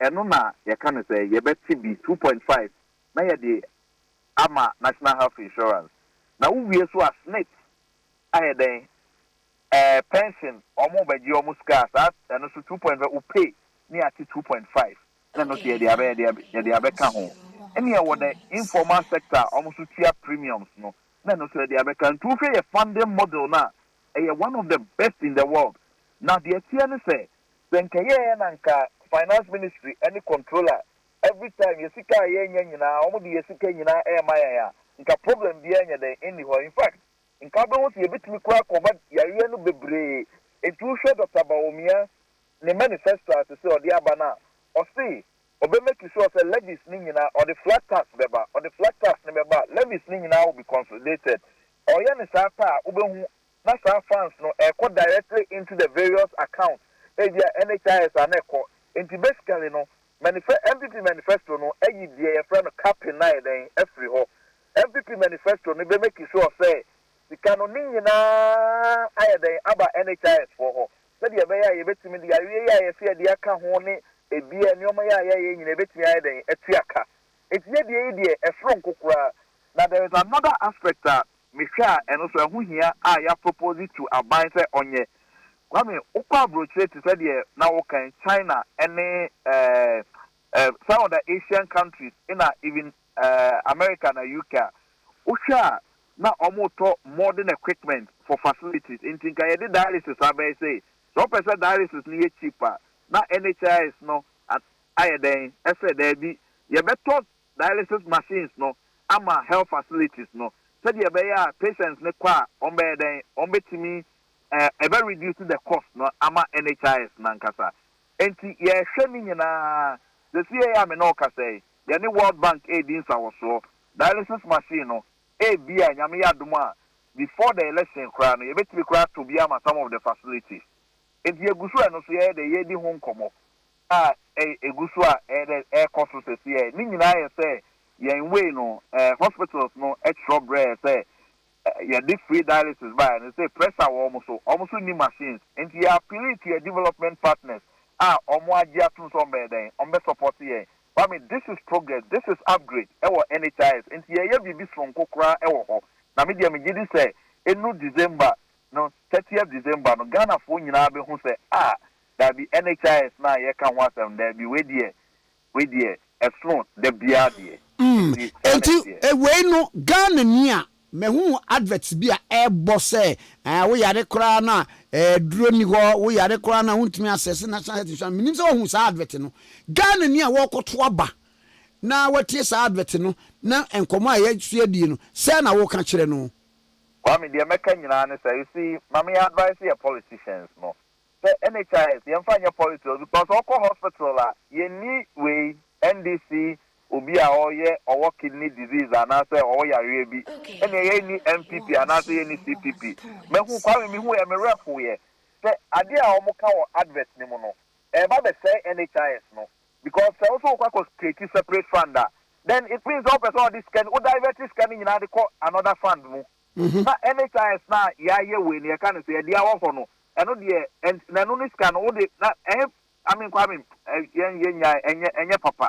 enye papa me two omo for say omo njai na enye papa because you see o say o kwa fund for ade NHIS cover dada it no one say over strength NHIS no but the also there the o kwa fund na e drone and cover it who have check NHIS ni mu unya tempa wa say no ade a ekoswa Ghana ni bia eyewe yes menka say challenges any ho de e bia no say the e-pharmacy aba say emra me solve some of the challenges na emboa Ghana foi oh na wo de also oba o kwa another fund na eba NHIS no also there the also kwa another fund what say NHIS no kwam yenya ne sa I mean me who ya me ref we but the American nyina say your politicians no almost stay away from the NHIS a professional institution na yenya den you making sure that we deliver Emma the people of Ghana no more benefit na mom entire chi no mo nya den almost support yen na you making sure say bibia ekononim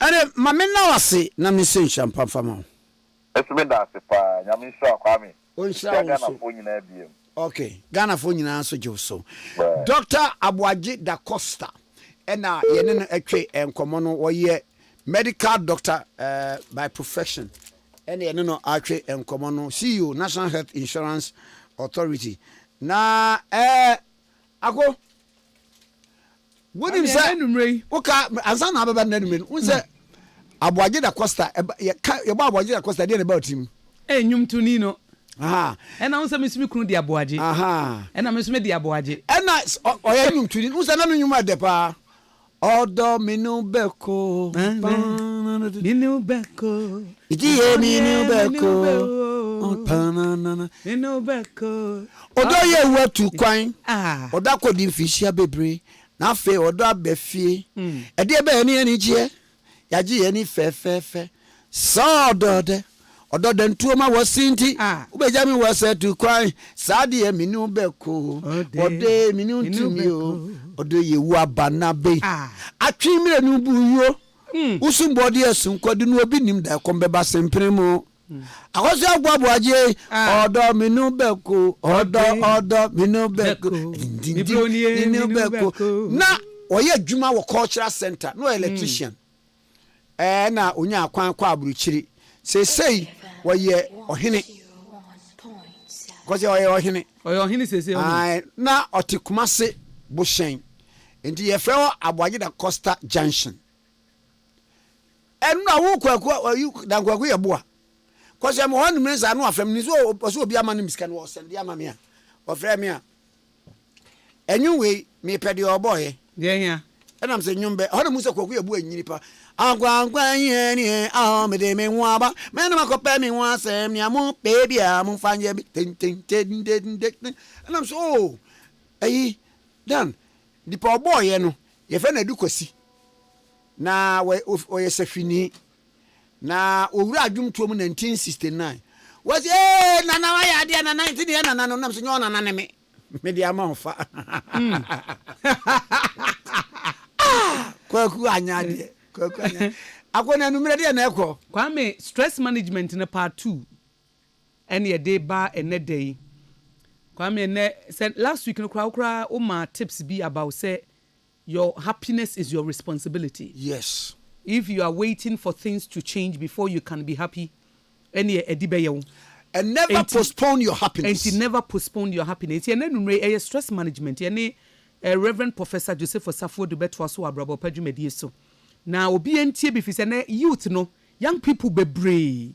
Omo last week o define stress say demand be external demand be a body ntimi contain. That is it. Yeah, or see external demand that your body cannot contain. Your mind cannot contain. Your emotions cannot contain. Yes.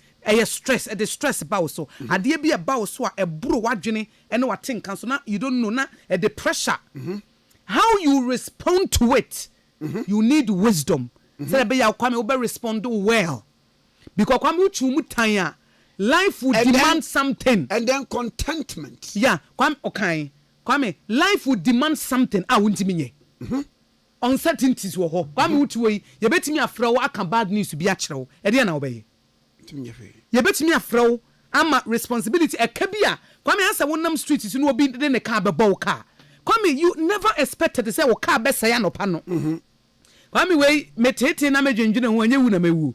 Car na esem de kofitem. But Kwame, you unexpected. It is part of life. And yema yenhwe ni mu say ebeto ye no Kwame ye bebre. E say ye tie ho ase. Ma me ma wade bi. The fact say obi your classmate no. Enche say we your grace mate. Munyina na motra classroom ho. But munye pe e ba dum mu a munye pe. Ti ase say nyame bo wo se esese wo ye obi adwuma ti ase ti ase se nyame bo wo se wo no ubenya wo ho akoduru sei untimi ntra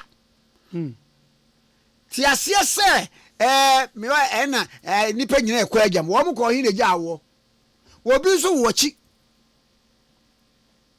empa ti ase sa ti asie se be akatua wugie nie wuntimi nya mfa bi nka ho enti wo be manage dia wo no ti asie se wuntimi nya famous ensen wo bi da enti ena nanu ne ntare odi badwuma tare die minya bie na odi pressure to no so afa ofri niema ye dan ka onya Aden your person trace legon. I mean, I rent in so abede. Obede. I feel no the pressure to no so. Kwame life no say we live be within your means. What be a man enkrofo ekoye sakawa. A man enkrofo bokro no. Cuz you know the reason. Ade ni ho ba ekwa bi esa me fa so nya bie na be ye ho na me yese maafo no me pe. Kosi awache naba. Kosi ya. Kwame ma wache naba. Wache naba kodi wache na nimre be sha wa ba fadwu die. Eti me learn to shut the door on your sorrows. Ware ho no kosi ya tunipum. Eka 20 series ya. Uwe mu abenya aduane bia eye equally good. Protein wom 20 ubedi no e ka 10 series ya fuani si gobe so gobe because e wo protein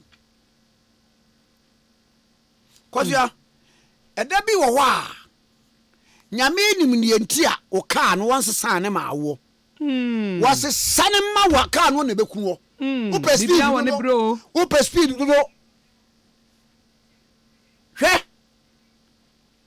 human was are insatiable.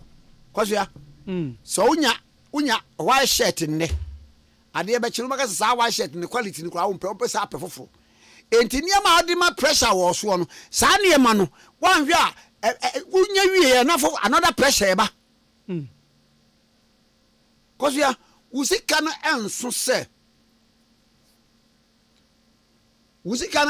se ubedi aduane o campiski enti adai na ma ha ho sa we have is about there no Kwame men stress ho wo salary ye 1000 di within 1000 oni obi aka Kwame atade ye hye wi kura no wan hye obi an hu designer kro ye hu en se ho ayefa watwam force die wato so kama na hu ebre bi be so Kwame wo beto ready made akosi bibia wo ne bre na anu nam ni opani bi di nkomo was media say design na board in meja to na say other say ah shewa obi so shed ni Togo obi so shed ni China ena e shewa wo difference pa cho be me die your original obi anam ne ba bi so mo e fabric kro no a ka me obi anam ne ba bi ojai kwasua unya cars bebreye unya fie bebreye unya adan bebreye na me musa question say mpacho akosia se wasi edan a ebom be 6 ye me ka rooms ni 6 na Isaac se ne dan na wasi no wo pesa anadwo no oda ni nyina mu obeda we mu 30 minutes wifi menyane no no akoda the next room 30 minutes wifi menyane no asa akoda the next room 30 minutes enti by 3 hours no oda 6 no nyina wie enti o se wifi nsama no routine sa for 6 hours cause ya wifi be ka so wo yeden wo abodam ananya sade a ene ani kunu ne ba adwuma no wakọ aduro bi so am yesi sa no onye cause ya watch ye woni bebre ampa do do say ne beti abo at a time da bi ba ko pe cause ya mba cha wonu obi a o suit bebre o say am she 2 ye hu e be ka so wabodam obi a wa she suit 2 bi abodam aha obi a wa she chem mienu bi abodam akoso ya cars no wo mienu ampa cha obetimi do na ba ko asia say wo twini mienu nyina abom at the same time kese onye wu abewu no inti die ni bebrebe onyame di shirawa nyame di shirawa eye Kwame ena ye tie ba ma wa tobo because Kwame de mi nim ne se eye nkakra eye levels onyame bra esefatem no ode o level na esefata won be mawo cause obi wo wa nyame mpese wo be use car wunya ebekun obi wo kura cause se de nani so ohye no so onya sika pa si ewura no mo a sika de speed bi ode be ko da bi sika ne be ku no cause am sika ne be dey wo ba akoye ayi oro se won ko say aeroplane wo mpe no pede wo pe opese ayi ye drone ma no drone ye de ba ko be bon ha ne de ba ko bon ha ne watu nti obeto ade wo tudua watu obe ye drone de ne ba da ko na drone no se ne battery na aforo ade ni bi pew kana na no na ekọ 1.7 ye obi wa nyame ase wo de ye wono ye nam ase o Kwame woni ye di ni ye o ena Kwame wo mo mudi wo mo ho toto nkrofo ho no ena we nya we ena me de me ba Kwame wo bre so a ebre no so a obehye ne ho ani monyam ma woni nyima wonua bi se nyame abie kwan ama no Kwame ma woni nye wonua bi se nyame abie kwan ama no ma woni nyima wonua bi se nyankopon be ma no asini ma me ka sim o de no so a so ye sikani o so ye famous person o so ye celebrity o so ye obia ade no aba no say ye fame na aba e de ne how ka ho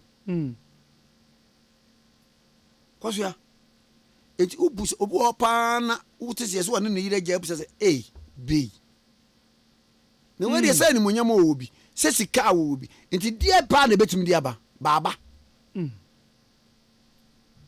kwasua obi problem onya owiase nyina ne se no ohwe se obey famous obey be ka celebs no kwasua onya problem ni onya nyina ne how shase obi aye junkie bepem ne adan a ode hu bewura movie dia wa mo ani so anya hye a ene wo hye asese o hye mani so be ye hye me hye ena bon dam akwa na mboa eno anu Kwame ma contentment life for contentment moaninye life of contentment kwasua I'm a life of contentment eko yes oba bia o yes okoye ne hunam surgery ni mu omo a wo mo ye no a mistake and won tiase bio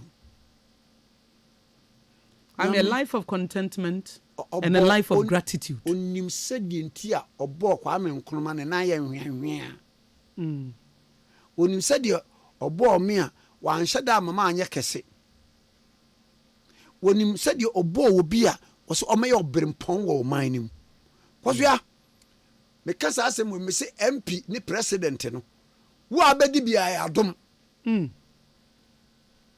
nyame aka sɛ ɔman no ɛnto aba ma mo kɔso ya obi hɔ a obɛdi sɔfo nkyɛn bɛ ne ɔyɛ sɔfo pani chairman of a church nanso ɔbaa ne mpani wɔ hɔ bɛ nyame se na dom nti life of contentment and a life of gratitude. Me pa one abebusa say enu aduane be na adi yem.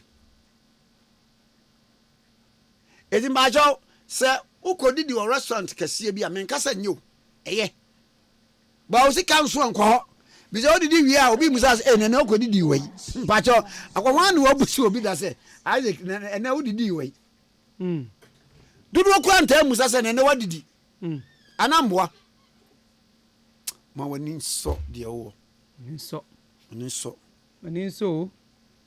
na ewiase wase da no so bebre ye bo wo na ye wo ba ewiase wonko na afiru na ye mbaaye wo konso anko abekọ wonko na abekọ akoso ya wo kwaso a de wo beye na asase nyina begya ne nyina ho na wakọ eti Kwame Paul busa asenti we nyina beye se ye de nipa ne sese ye yo de Kwame ye me yase da no so na adwuma me ye na akatua ni so da nyame asese wo bio kosua obie ni wa na katua so no na me yere mi kura ma ware na wo ha madwene da nyame asese wo bio na de oni kunu da nyame asese na me ba ha me sa da nyame asese wo bio oba no usuba na ade awo no akoye sorry so na ye Kwame enumre no enumre hia wo abrabopa so na stress management no Prof akoso ama ye nyansa DJ man volume choose to be happy okay. Choose joy, choose happiness, choose gratitude kosua da bia ema enyi kunsum ma oseriye emme wo no Kwame I will not allow life circumstances to take away my joy. Kwame, create happiness for yourself. Yes, be happy. You so people say don't worry. Be happy. Don't worry, be happy now. Someone ofri mampon. Black American, you know. Ofri mampon. Ninchi firi mampon. Don't worry, be happy. I was a friend was akwesi. Even as akwesi. I'm going to be drinking the fire and pipe. Fire and pipe. Anyway, be pie and walk. What about this? The binyami. Fire and pipe. I did why disappointment by Yami no person beko. Fire and pipe. Aye. Fire and pipe. I didn't name fire and pipe. Fire and pipe. Fire and pipe. That's me. You me too for pa. DJ mami volume. Yeah, sorry so. Yeah, so sorry. Mama ye nyina ye ninye ye hu. Why?